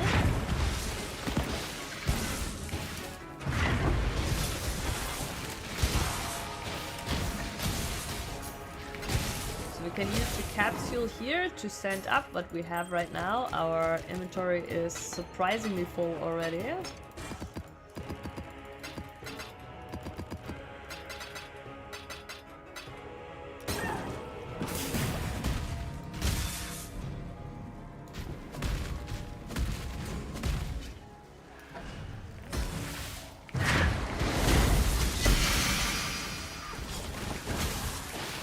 By the way, I have the auto lanterns enabled. Technically, you could be a little bit more optimal when you place them yourself.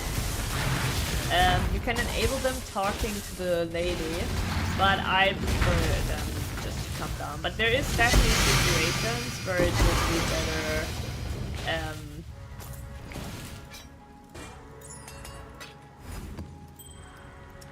Where it would be better to, yeah, there seems to be something over there.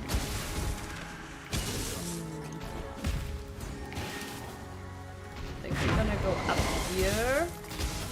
And then maybe we'll still be able to wrap around there.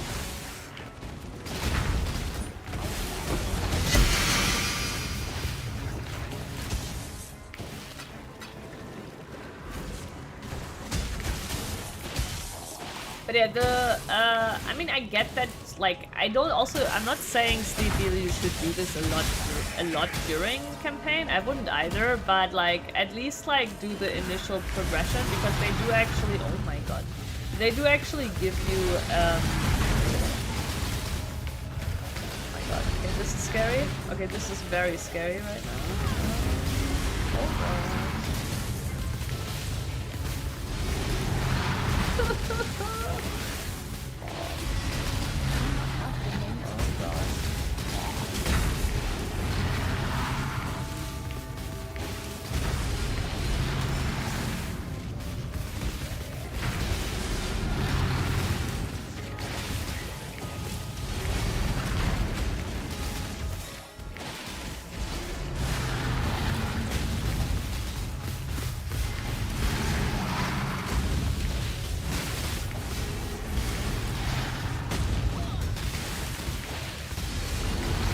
These are actually some chunkers, and when like these two brines appear, it's very scary. Like most of the time I block, but if I don't block, this, yeah, you can see how hard it hits me, gets rid of all my energy shields.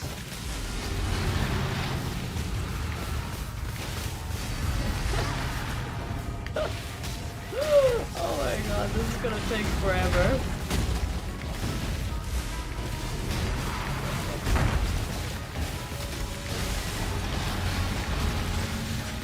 Oh my god, oh my god, one of them is dead!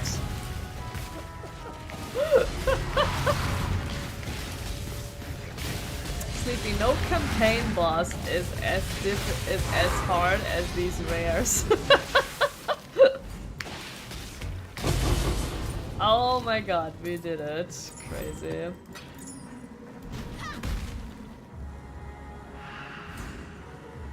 Oh, you did? Wait, so then you did get an item from it.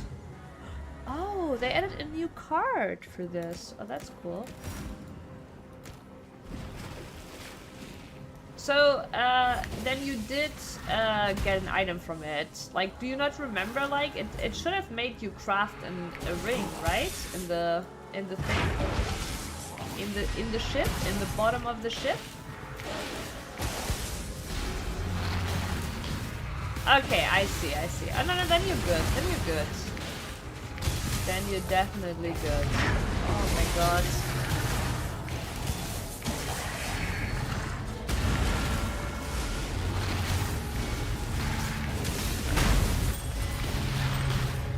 Bro, there's too many Brine King touched motherfuckers here. This is like really scary. I think I put a and I think it's my fault. Like it's 1000% my fault. I put a thing that makes them all be Brine King touched.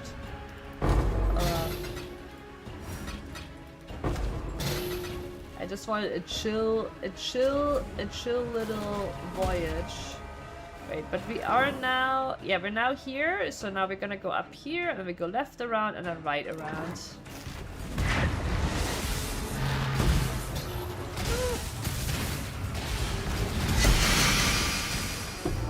I don't even want to fight these essences here. I think they'll be Brine King touch too, and that's very scary actually.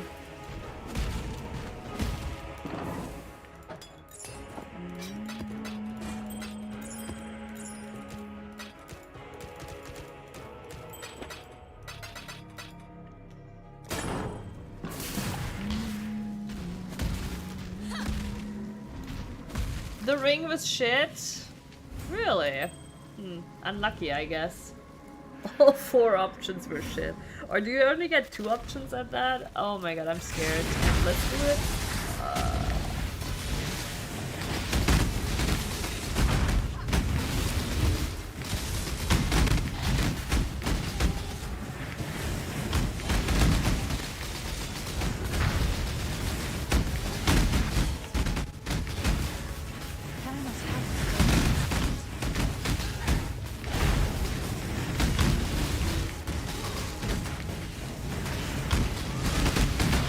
Why am I...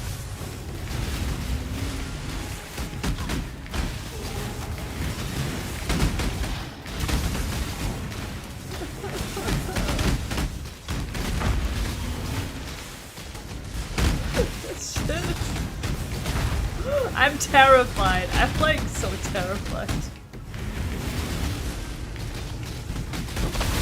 Oh my god. Okay, there we go. I'm not gonna fight any more of them. Like, they're so fucking tanky.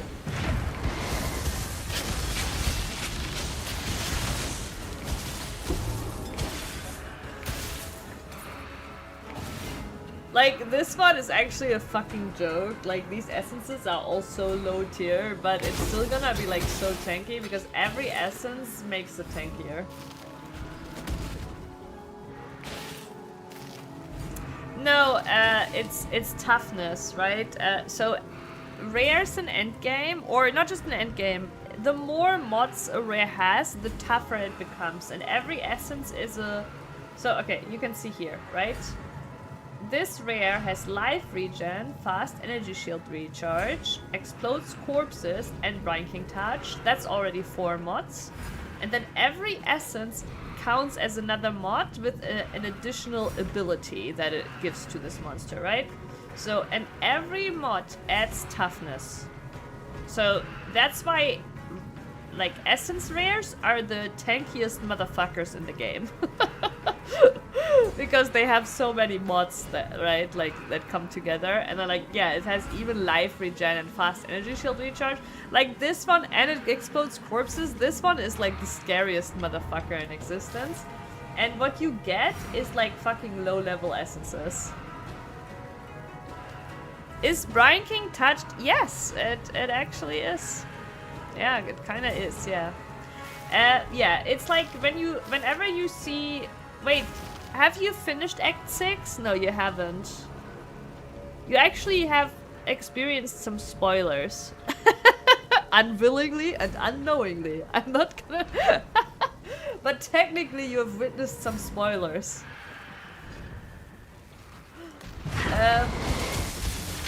But yeah, technically... oh.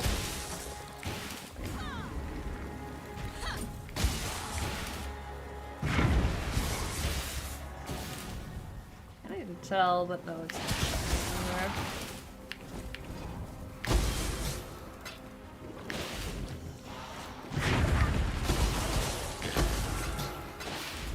Now we see it has a light again. It looks like we're out of the Brine King touched zone.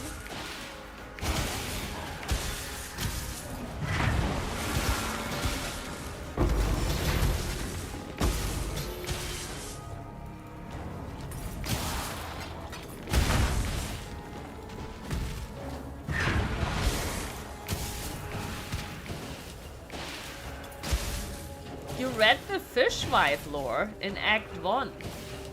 I've never read that. Like, I have legit, like, no clue about the Fishwife lore. I mean, I assume you're talking about Marvel, right? The Act 1 boss. What is her lore?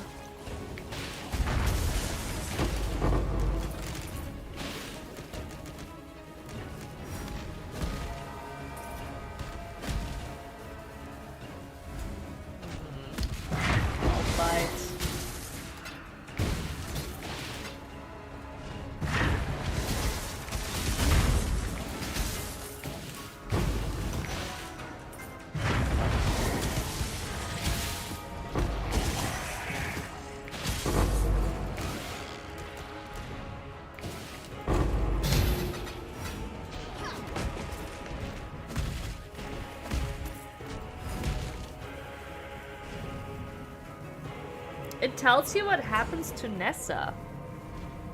Deresso gave her the cursed Brine King amulet and she started turning into a fish and wanted to have beautiful fish children. Oh, okay. Okay, wait. Okay. That is lore from Act 1? No, that must be Act 6 lore, right? Are you telling me that they're already foreshadowing in Act 1? That she's gonna wanna have children with the Brine King?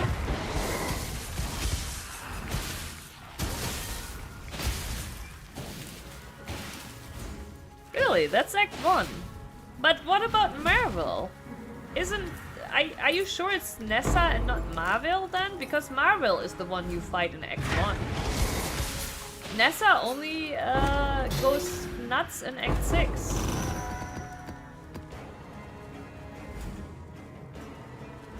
Okay, so yeah, then it's not Nessa, right?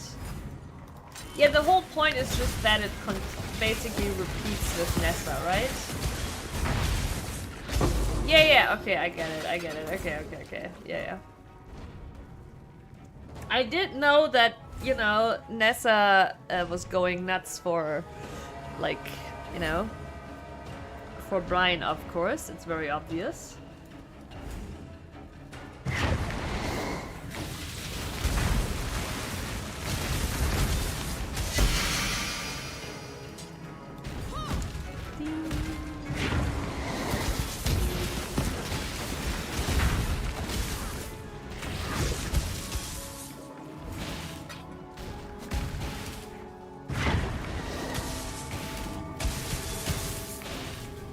There doesn't seem to be anything here.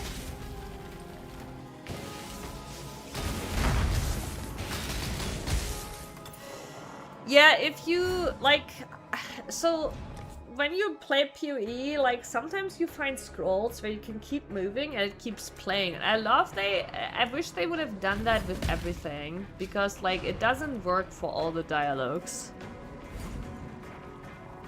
I don't know who gave the amulet to Nessa though.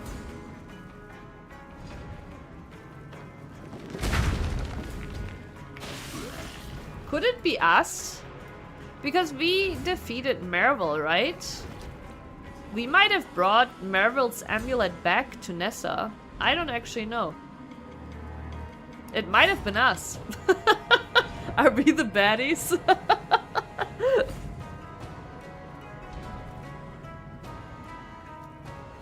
Yeah, I don't know either, like, it could have been us.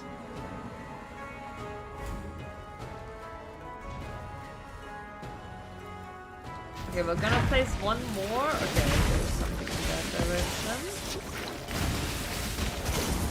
Otherwise, I would have considered continuing on the other side.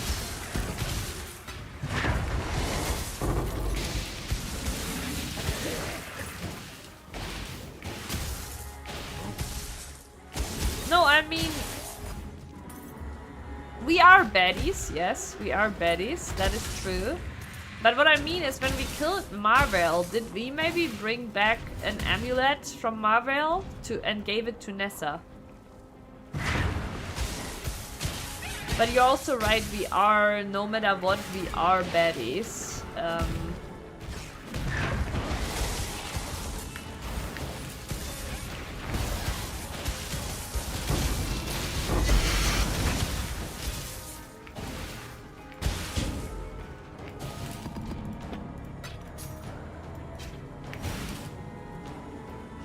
And now I remember playing this and yeah, Prince, for sure, yeah, I already replayed that.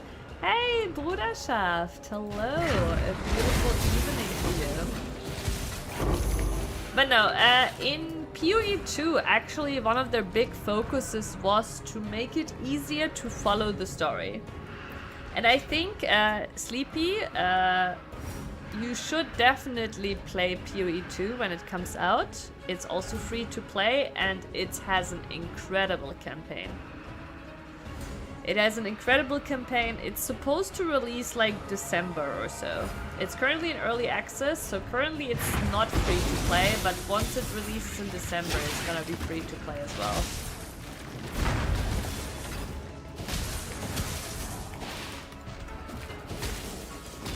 And like, it is hands down like the best ARPG campaign out there. You dislike the gameplay of PoE 2. Did you try it already?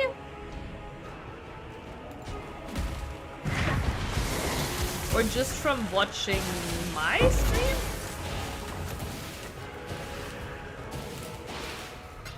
I beat the shit out of a guy in my game 45 times. Wait, 45 times? Like voluntarily, or are you like spawn camping him somewhere? You saw the rolling stuff and didn't like it. Wow. Wait, but you like Elden Ring. What are you talking about?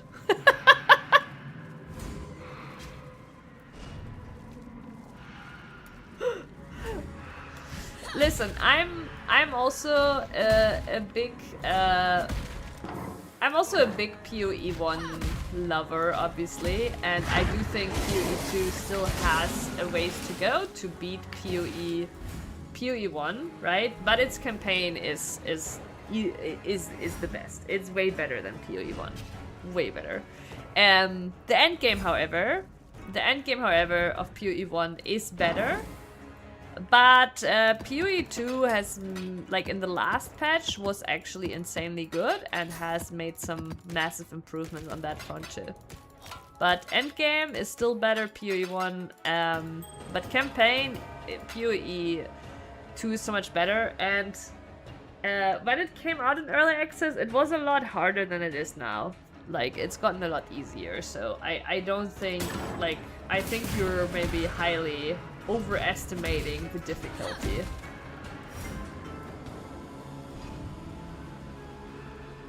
No, it's not. But it's not. Like, PoE 2 is still very similar to PoE 1.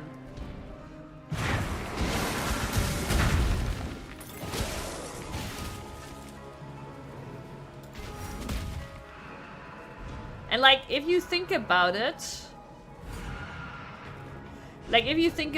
right? Here's what you don't have in PoE 2. Sleepy. Pay attention. Pay attention.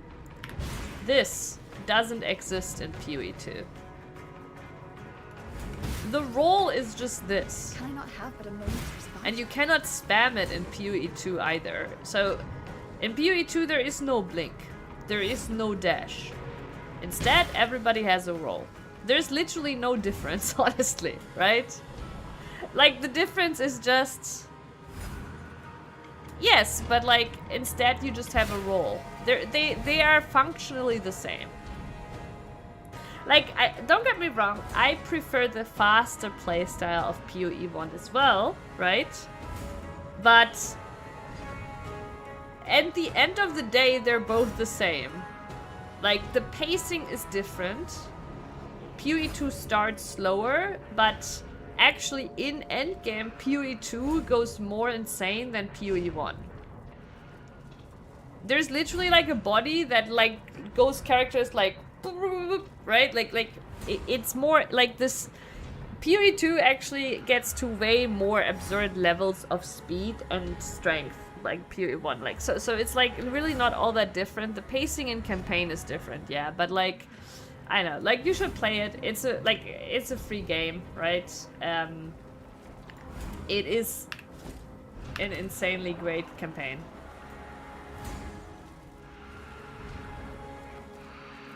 Oh, you weren't talking about a person. You were just talking about an actual NPC. I see.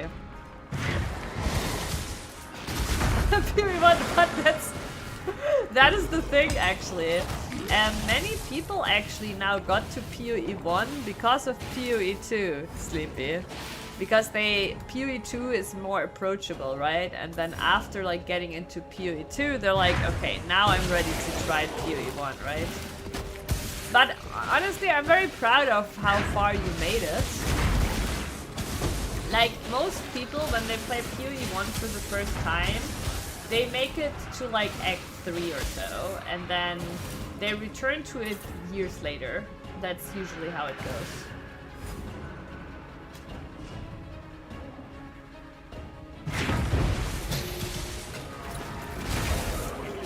I mean, there is no free game that has like free current game, right? Old games, sure, but there's no free current game like with that kind of quality campaign.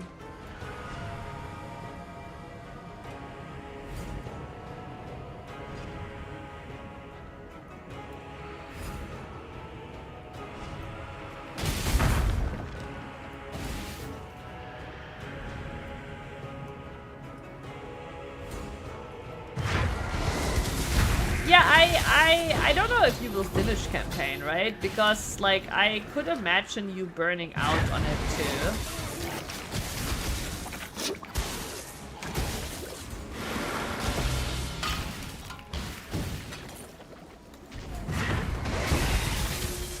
And that's fine, obviously. Despite what you think, Sleepy, I think you would have a better time with PoE 2 because it's much more approachable. Take a lot of damage, yeah, I can imagine. Yeah, Act 6 is the first point at which you become a lot more squishy. Yeah, so your stun threshold is usually based off your health, your max health. So if you invest everything into energy shield but have no max health, then you should get where is it? Where is it? Here is a mastery that says 50% of your energy shield is added to your stun threshold. That can help. Also, I know you haven't finished Act 6, but once you finish it, you get actually this here. That will help a lot with it too. And I don't need to bother with it because I have this here. Cannot be stunned.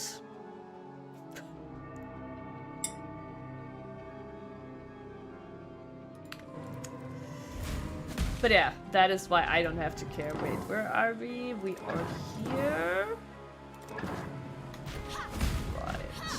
Wait, then I should have continued over there.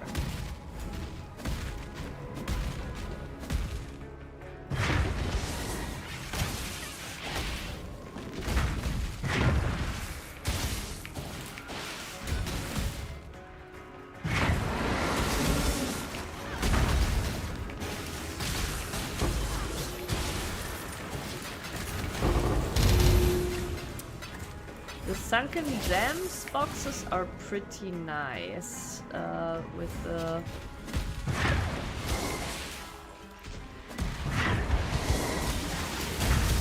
gem cutters.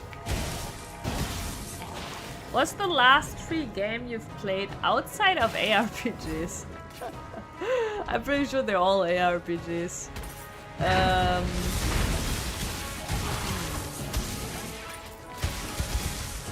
Think. Probably something on my phone. Actually, outside of ARPGs, it was some stuff on my phone. I mean, yeah, but they're like...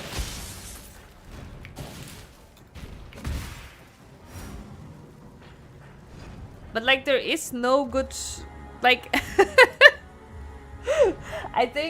I think Prince is gonna be like Genshin Impact, right? But I legit don't think there is any good free game really, like, to play.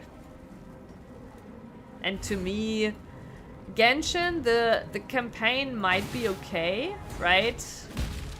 But if you wanna say like that Genshin has like the quality and like, as I said, like current, right, as like PoE 2 campaign, I think that's crazy. Crazy talk. I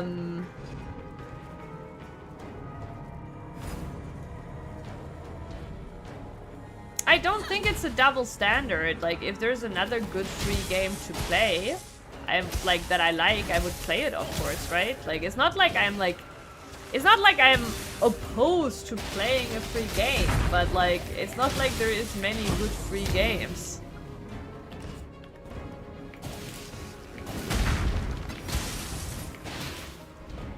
Like, what game would you think competes, Prince, right? Like, I feel like at this point it's just a waste of my time, to be honest. Like, obviously it would be nice if things were free and great, right? But... And like, PoE, obviously they make their money of you buying also stashes eventually. But for PoE 2, like, the campaign is just insane. Like, and you do get that free campaign, and you can also campaign. You don't need to buy stash tabs, right? Like, the stash tabs become a thing in the end game, but the campaign, you know, you have no need to buy those stash tabs.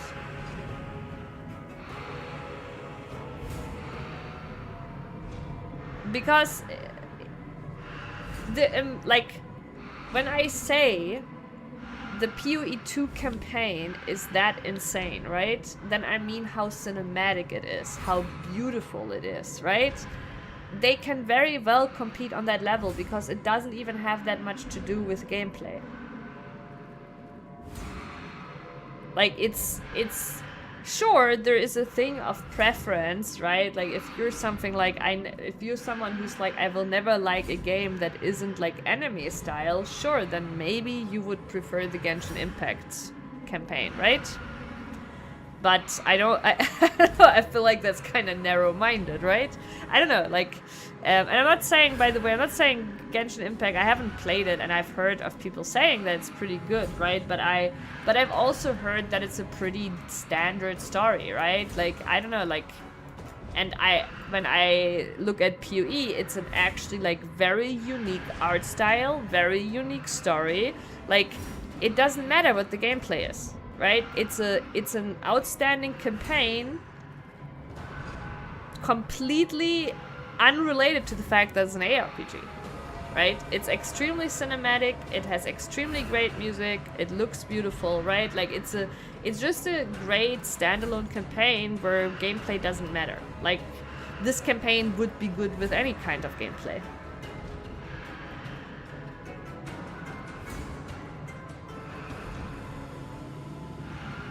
No. PoE 2? No.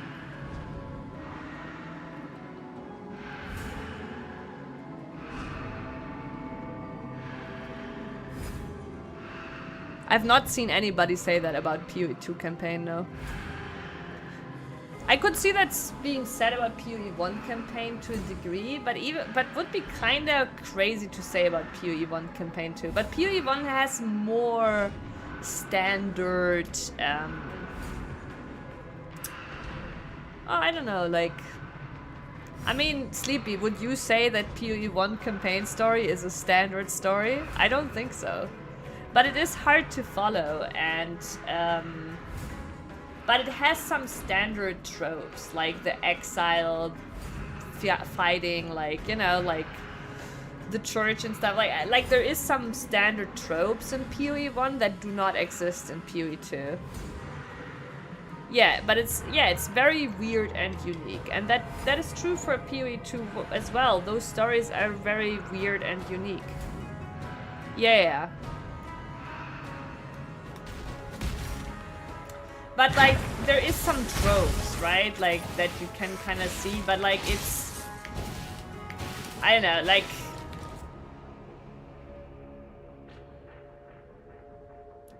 You've met Sin, right? There is some tropes that are somewhat related, but, like, it's a very unique story, and I would say PoE 2 stands out as a campaign because it's very... Its whole language and everything is very harsh. I don't know. Prince is Googling right now for anyone who said PoE 2 story is standard. I mean, maybe you can find somebody saying that, I don't know, but I doubt it. I really doubt it. Because it is really not standard. I mean, of course there might be some tropes. Yeah, but, like, I don't think you, like, there is just, like, sure, you can find maybe some, like, in, like, small aspects tropes. Like, you could, like, in PoE 1, right, you meet Sin and Innocence, right? And you can somewhat translate that to the fighting, like, God thing in other games, but it's not, I don't know.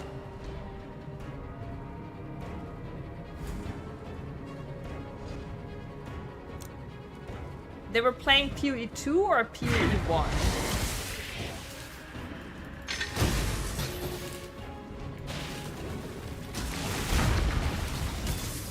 Okay, they were playing both. Okay.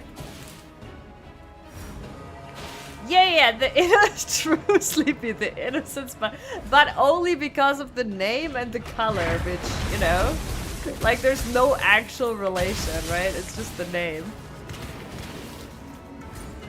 PoE did come out first too, yes.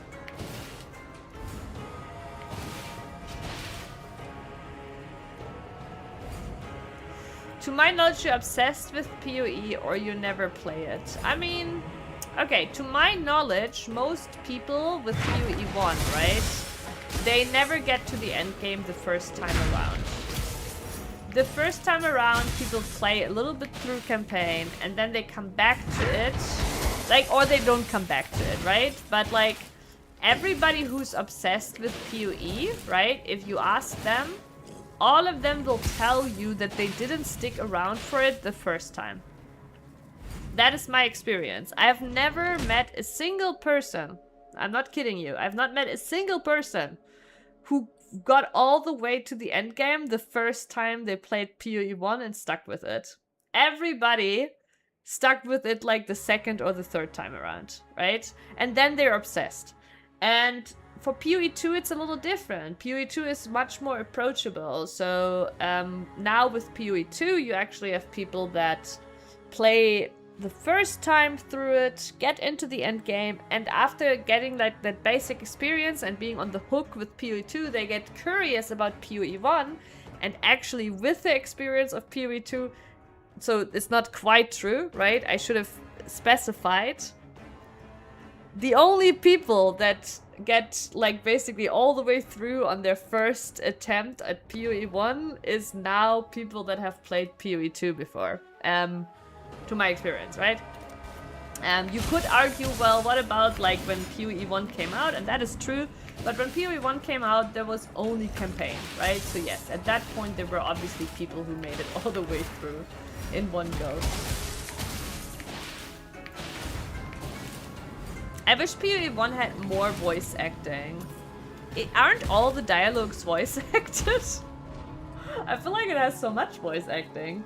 I really actually enjoy the voice lines in many fights and stuff. There's no in between. I do agree. Yeah, I mean, yeah, I do agree. Like, it is. Yes, there's no in between, but like, that's. I mean.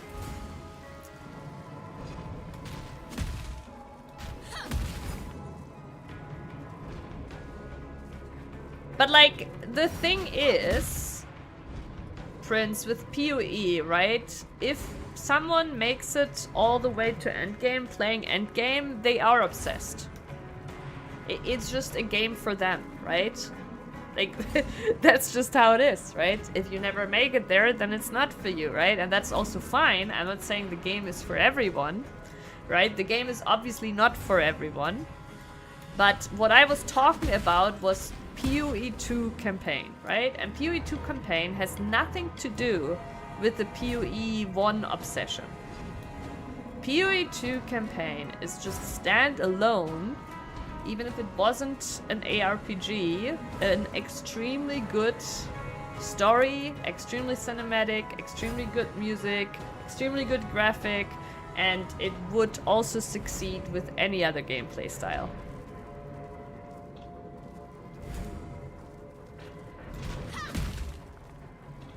You'll definitely try. No, not at all.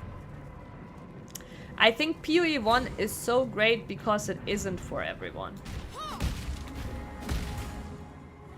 And PoE 2, I do think they tried to make more for everyone in a way, but they realized along the way, like, they have kind of changed a little bit direction ever since. But yeah, we'll see where it goes, but yeah. But PoE 1 is so great because it's not for everyone, and I don't wanna make it for everyone. But I do think that people that watch my stream tend to have like similar interests in, you know, they tend to like RPGs as well, right?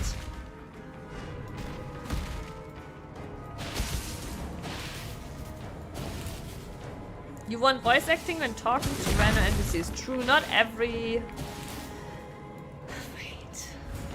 I think in endgame though it is Sleepy.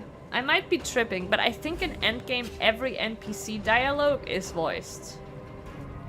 I didn't even like realize that it wasn't the case in all, like, I'm running in circles here, that it wasn't the case for like all story NPCs, but I think it is the case in like, just looking for where to place our last, that was...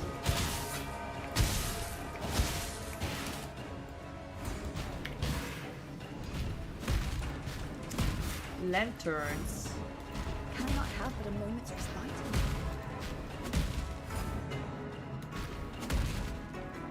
But all I'm saying is, Prince, my glazing, the PoE2 campaign is actually separate from the PoE obsession, right? It's also obsession, but it's like yeah, like here's the thing. The funny thing is, I'm telling you that PoE2 campaign is the greatest ARPG campaign, and it's like really, really good, and it's true. It's all true. The first time you play it, like, you're blown away. But at the same time, I am advocating for not having to replay the PoE2 campaign all the time. Because it's just way too fucking long, right? And I think it's a shame that I will probably eventually start hating it. And it keeps me from playing more characters, right? Both is true. So from my PoE1 obsessed standpoint, I actually want the PoE2 campaign to be gone, right? It's really funny. But at the same time, the first time I played the campaign, it was a truly grand experience, right? But I don't want to go through it every time I want to try out a build. Both is true.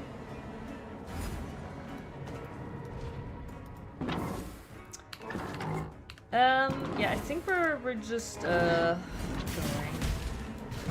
Come on, get out.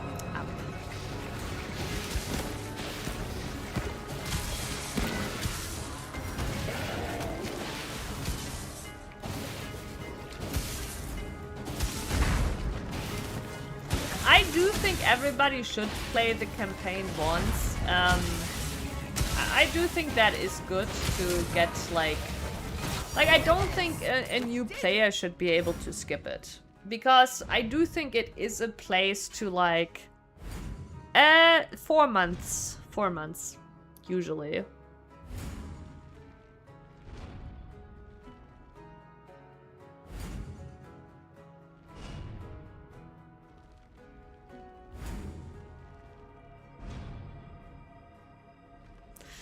Well, yeah, and then the other, I know you had issue with me saying it's the best current free-to-play story, but I believe that too. Like, when I say, I say very specifically current, right? Because of how beautiful the graphics are, how good the music is, and how cinematically it is put in place, like the boss fights, etc.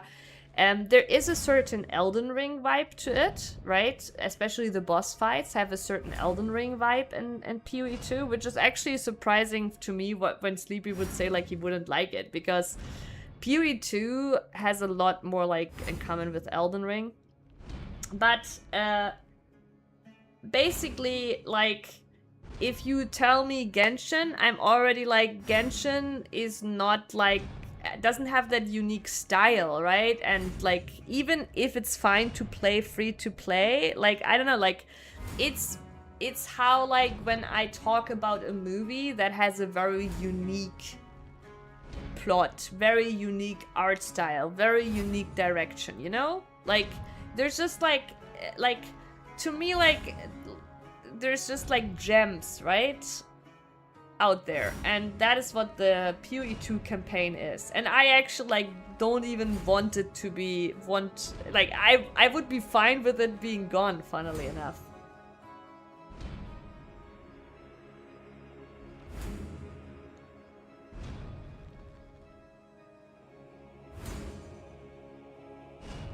No, I don't think it's not based off just because I really liked it. It's based off its extremely unique art style. And when I mean really unique art style, I mean all around, like, and also it being beautiful, right? It's very unique graphics, very unique music, very unique story, very unique cinematic way of doing boss fights. It is just really that, you know, and it doesn't have to do with the gameplay or with it being ARPG. It could have been any kind of other gameplay. Wouldn't have mattered.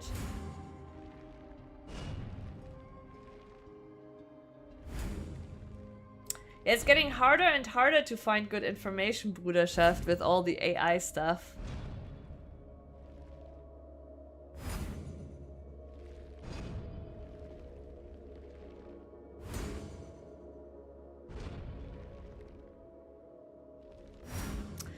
Sleepy, I would think about it that way for PoE2. Well,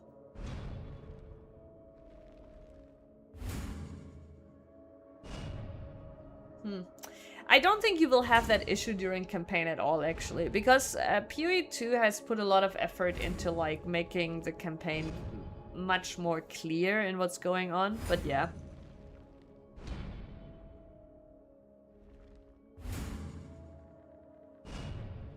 I don't remember which other ARPG I was playing.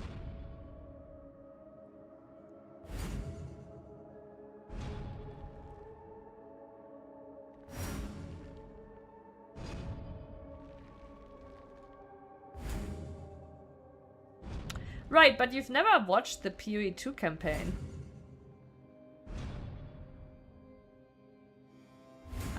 Like...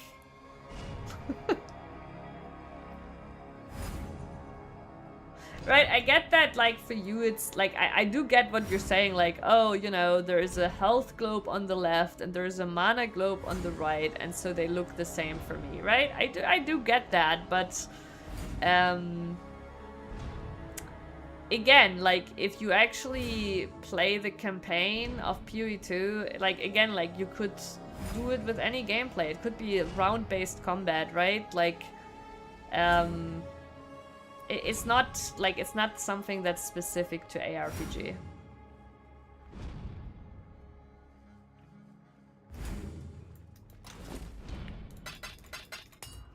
Like, it doesn't really change anything about it. It's like, yeah, sure, if you watch my stream, right, like, of course you're not paying, like, much attention to, like, what's going on or whatever. And also, like, when I play PoE2 campaign now, I skip through everything, right? Because I've played it many times. And again, I would be fine with it being gone for me. Because I'm at a point where I just want to try out new builds, right? I don't need to play it again. But it still is an incredibly good campaign.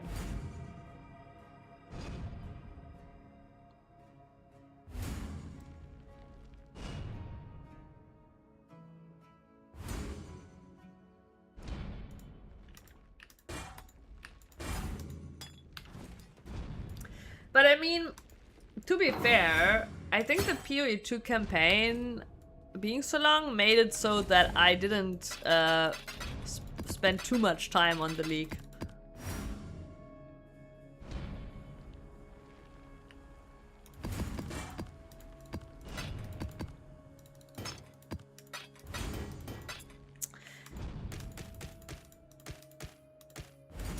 Like, I do think the closest comparison to why I think PoE2 campaign is so good is it's coming, like, it does have a lot of, like,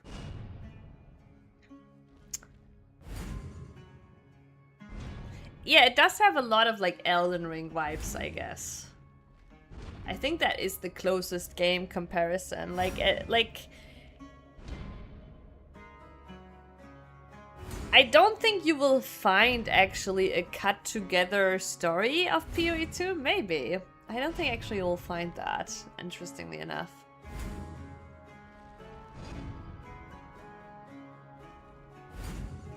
Yes, Sleepy. Get well soon. Have a good rest. Sleep well in your bed, Gustell. Hope you're healthy soon. Yeah, I don't know if it really exists, right? Because the storytelling in PoE obviously is not cutscene driven like it is in an FF game.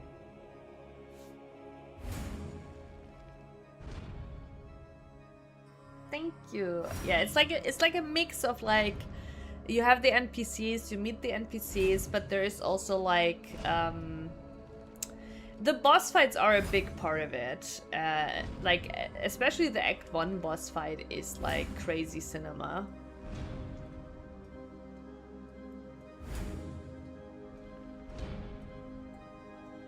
Yeah, that's actually how they are very similar, right? Because PoE 2 doesn't have much cutscenes either. They actually just recently in the new leak, they added some endgame content that for the first time had a bit of an extended cutscene actually. Yeah, and PoE actually too, I'm very certain they were inspired by Elden Ring. Because they do that as well. Come on then.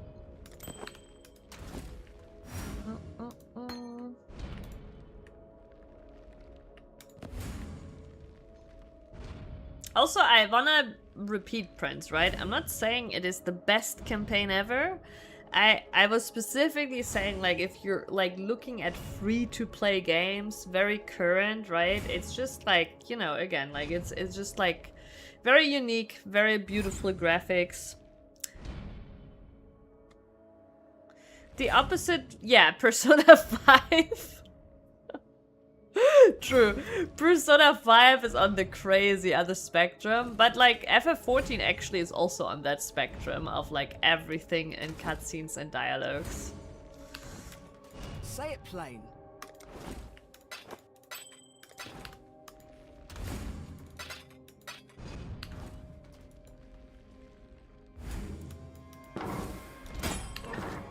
Yeah?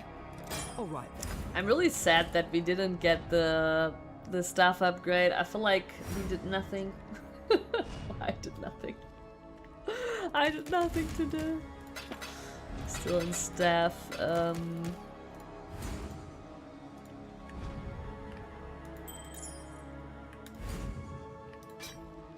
Prison. Like, right now, the build has enough damage to do, like, maps, but, like, there's basically, like, nightmare maps and stuff, and my build, like, has not enough damage, and I just need an upgrade, and maybe I need to just settle for something less perfect.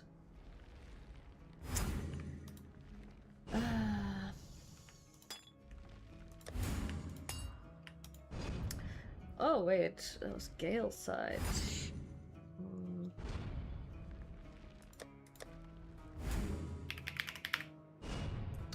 Like just get an upgrade for now.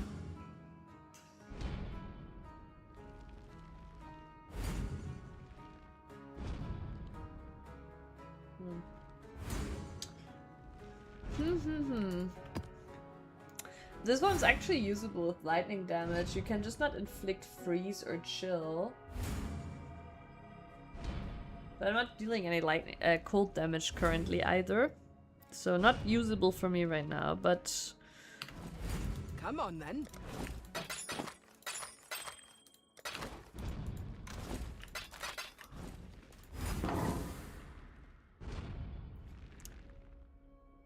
Persona 5 isn't as bad as I thought. It was when I learned everything in that game was literally based on real life.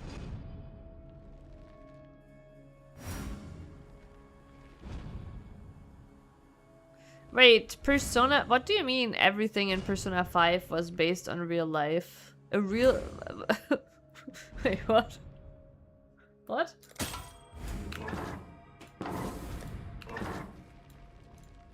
Say it plain.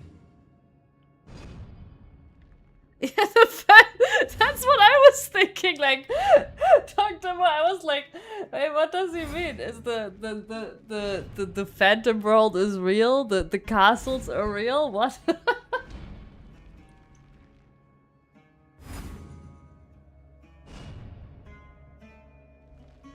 The villains are all real. So every villain was based off like a real life story? Like a specific one, because some of the villains are like very like normal stories, right?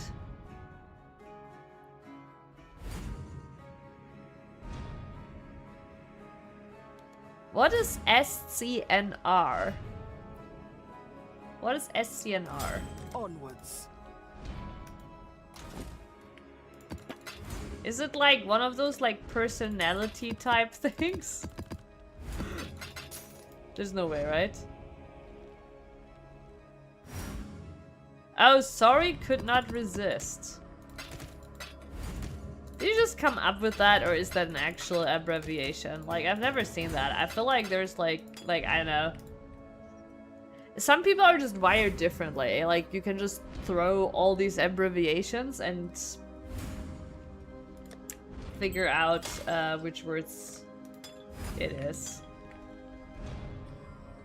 Yeah, I don't know, like... Say it plain. It's a rather... Really? It's my first time seeing it, I think.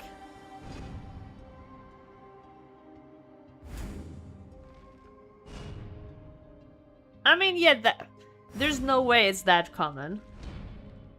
I use IMO all the time, and I see IMO all the time. Is it a regional thing?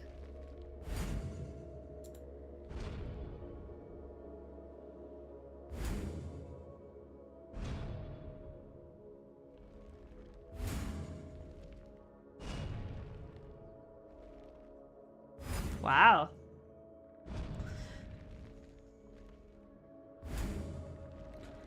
Wait, so...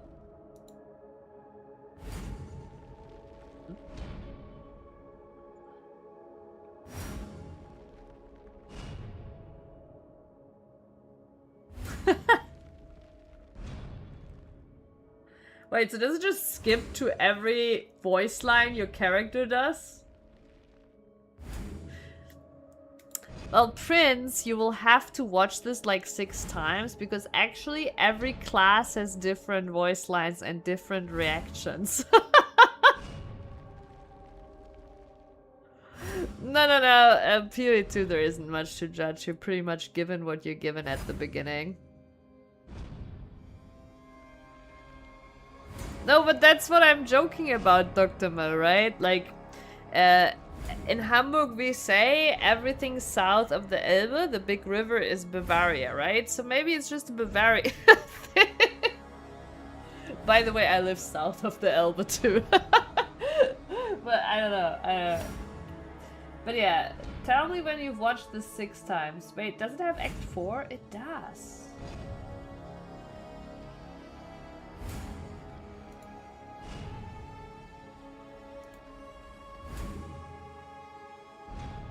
Okay, there's one thing missing here, Prince, that I would highly recommend you watch first. I'm actually surprised they didn't put it in here. So there is actually a cinematic trailer before this story. PoE 2 cinematic trailer.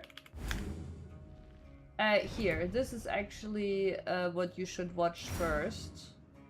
We can also watch it together, to be honest. Let's watch it together really quick. It's not very long. I just gotta...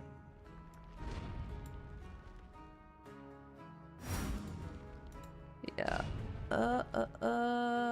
Just gotta get the...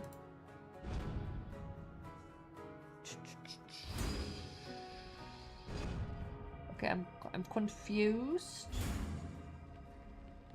I think this. Sir? Yes. Just what are we facing here? A relic of the old world. Ready your men, Captain. We will only get one chance. Oh, we already watched this? And remember, oh, yeah, it might be. when you hear the whispers, call for help. Probably Do watched not this a long attack! time ago.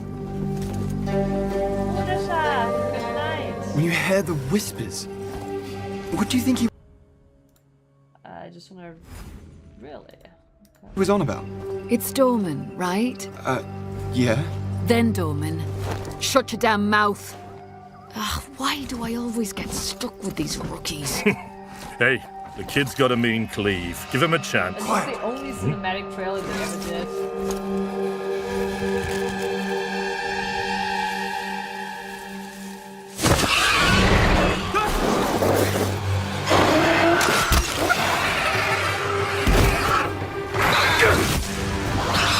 The thing is that the game now looks better than this. Sullen!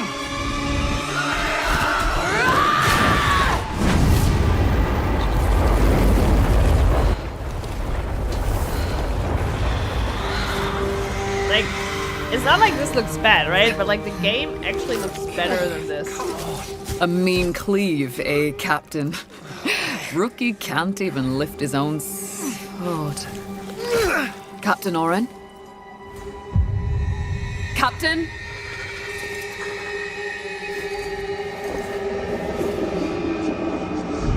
It's here. Rain! Send the signal! What the fuck?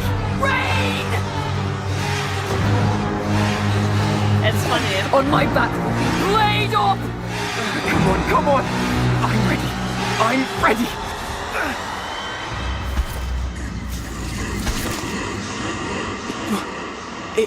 It's a man! No. What a sensation, Prince.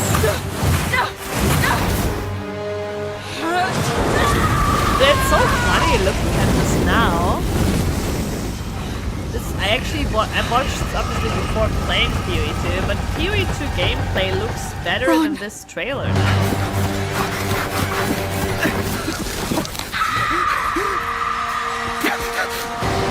Like, especially the character.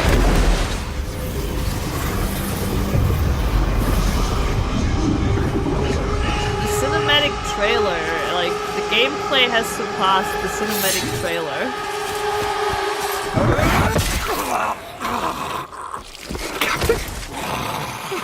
Captain! Captain!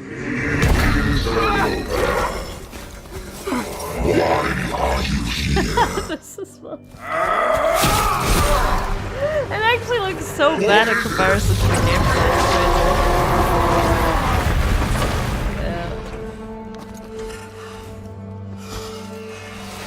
Stop! Humanity isn't ready.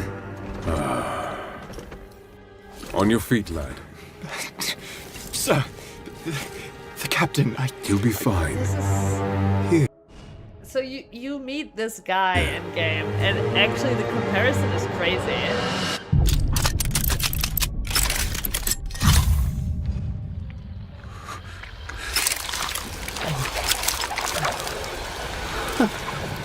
What is it?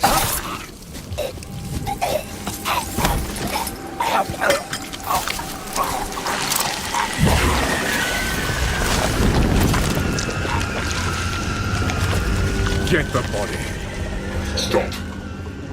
Mortal. It can still be contained. You don't know what you have unleashed. Your kind no longer control this world. We cannot destroy your body, it's true. But you will watch as we destroy everything you have built. Bind him!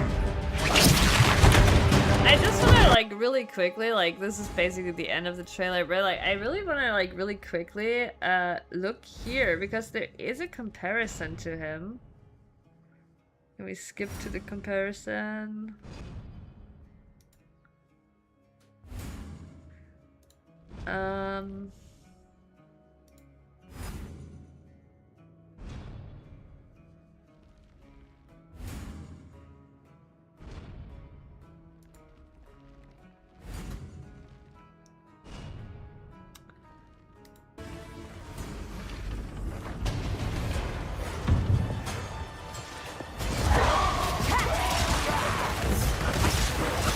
Like obviously you don't see a close-up of him, but he actually looks... Kill her, and you shall have everything I promised. No noose this time. But this guy actually I'll looks remove so your much head better in myself. game than in the Like trailer. yours Like this is him from the First trailer. one's hot. Rihanna, open the cage. Release the beast. Give me one. I mean, but also maybe difficult to see on stream. I don't know. I cannot judge it. But like, it's really funny to me that the gameplay has now surpassed the trailer. I don't know how you can even tell from this angle. You can. Like, if you play it, you definitely can. Like, the game is very gritty, very sharp on the graphics. Like, it's obviously not gonna be the same for you watching on stream as playing it yourself, but the game is extremely like gritty and sharp, and like even like from the angle, like it just looks better. Like, you know, obviously you don't get that same close-up, but it still looks better. Like his face, everything, it looks better. It's pretty funny. Come on, man. Alrighty. Did I collect everything? I collected everything. I'm still sad. I'm still sad about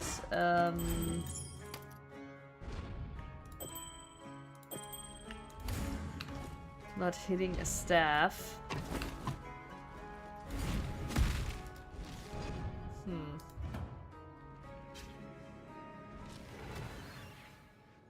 Maybe when the game plays itself. Have you got anything for us to disenchant? What have you got? I don't know, it's just, We're gonna have fun with that one. Just got some in, what do you need? maybe it's just because I've, played it so often, but I also think, okay, so they have in between act cutscenes, he might be shown in there as well.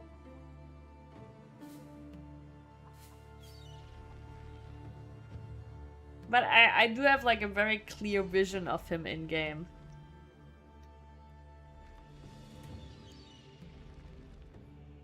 There's probably bots. I don't think there's bots yet for PoE 2 because PoE 2 is not free to play yet, right? Like right now it's in early access and right now it's not free to play. Right now it costs actually $30 if you want to play it already, or like people who had already spent on PoE 1 also got access to PoE 2. But in December it's gonna be releasing and free to play, and then there surely will be bots. But yeah, I don't know why somebody would like now like, you know, pay for the game and then to have a bot play through the campaign. That seems awkward.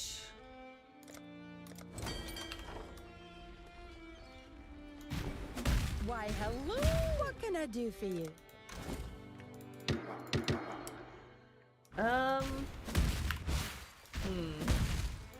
Oh, it's you. I feel like I have to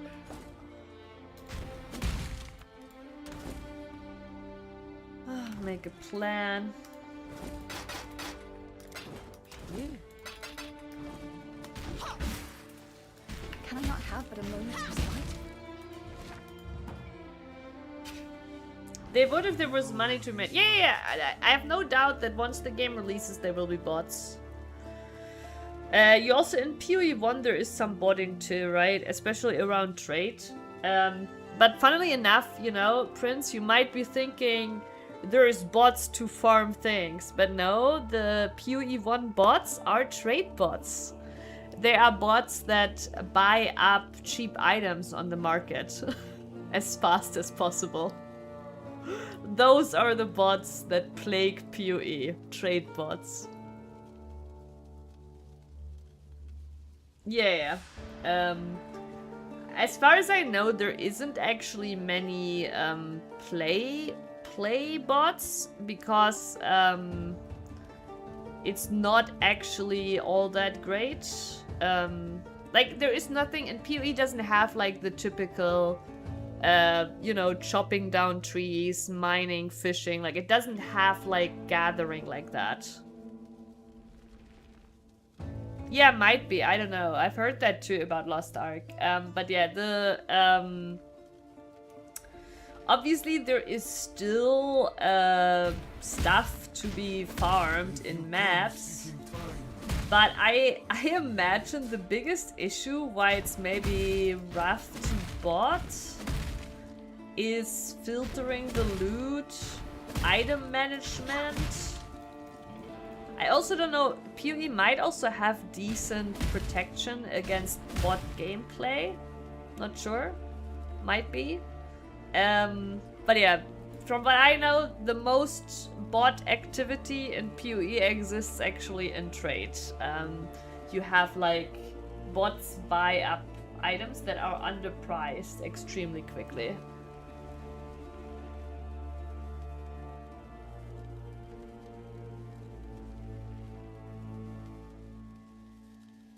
Yeah, it is actually true, Prince. It is crazy that Lost Ark would have more bots than WoW. That really speaks to a different tier of quality. That's not good.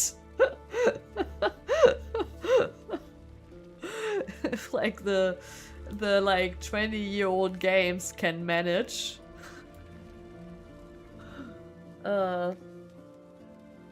Anyways,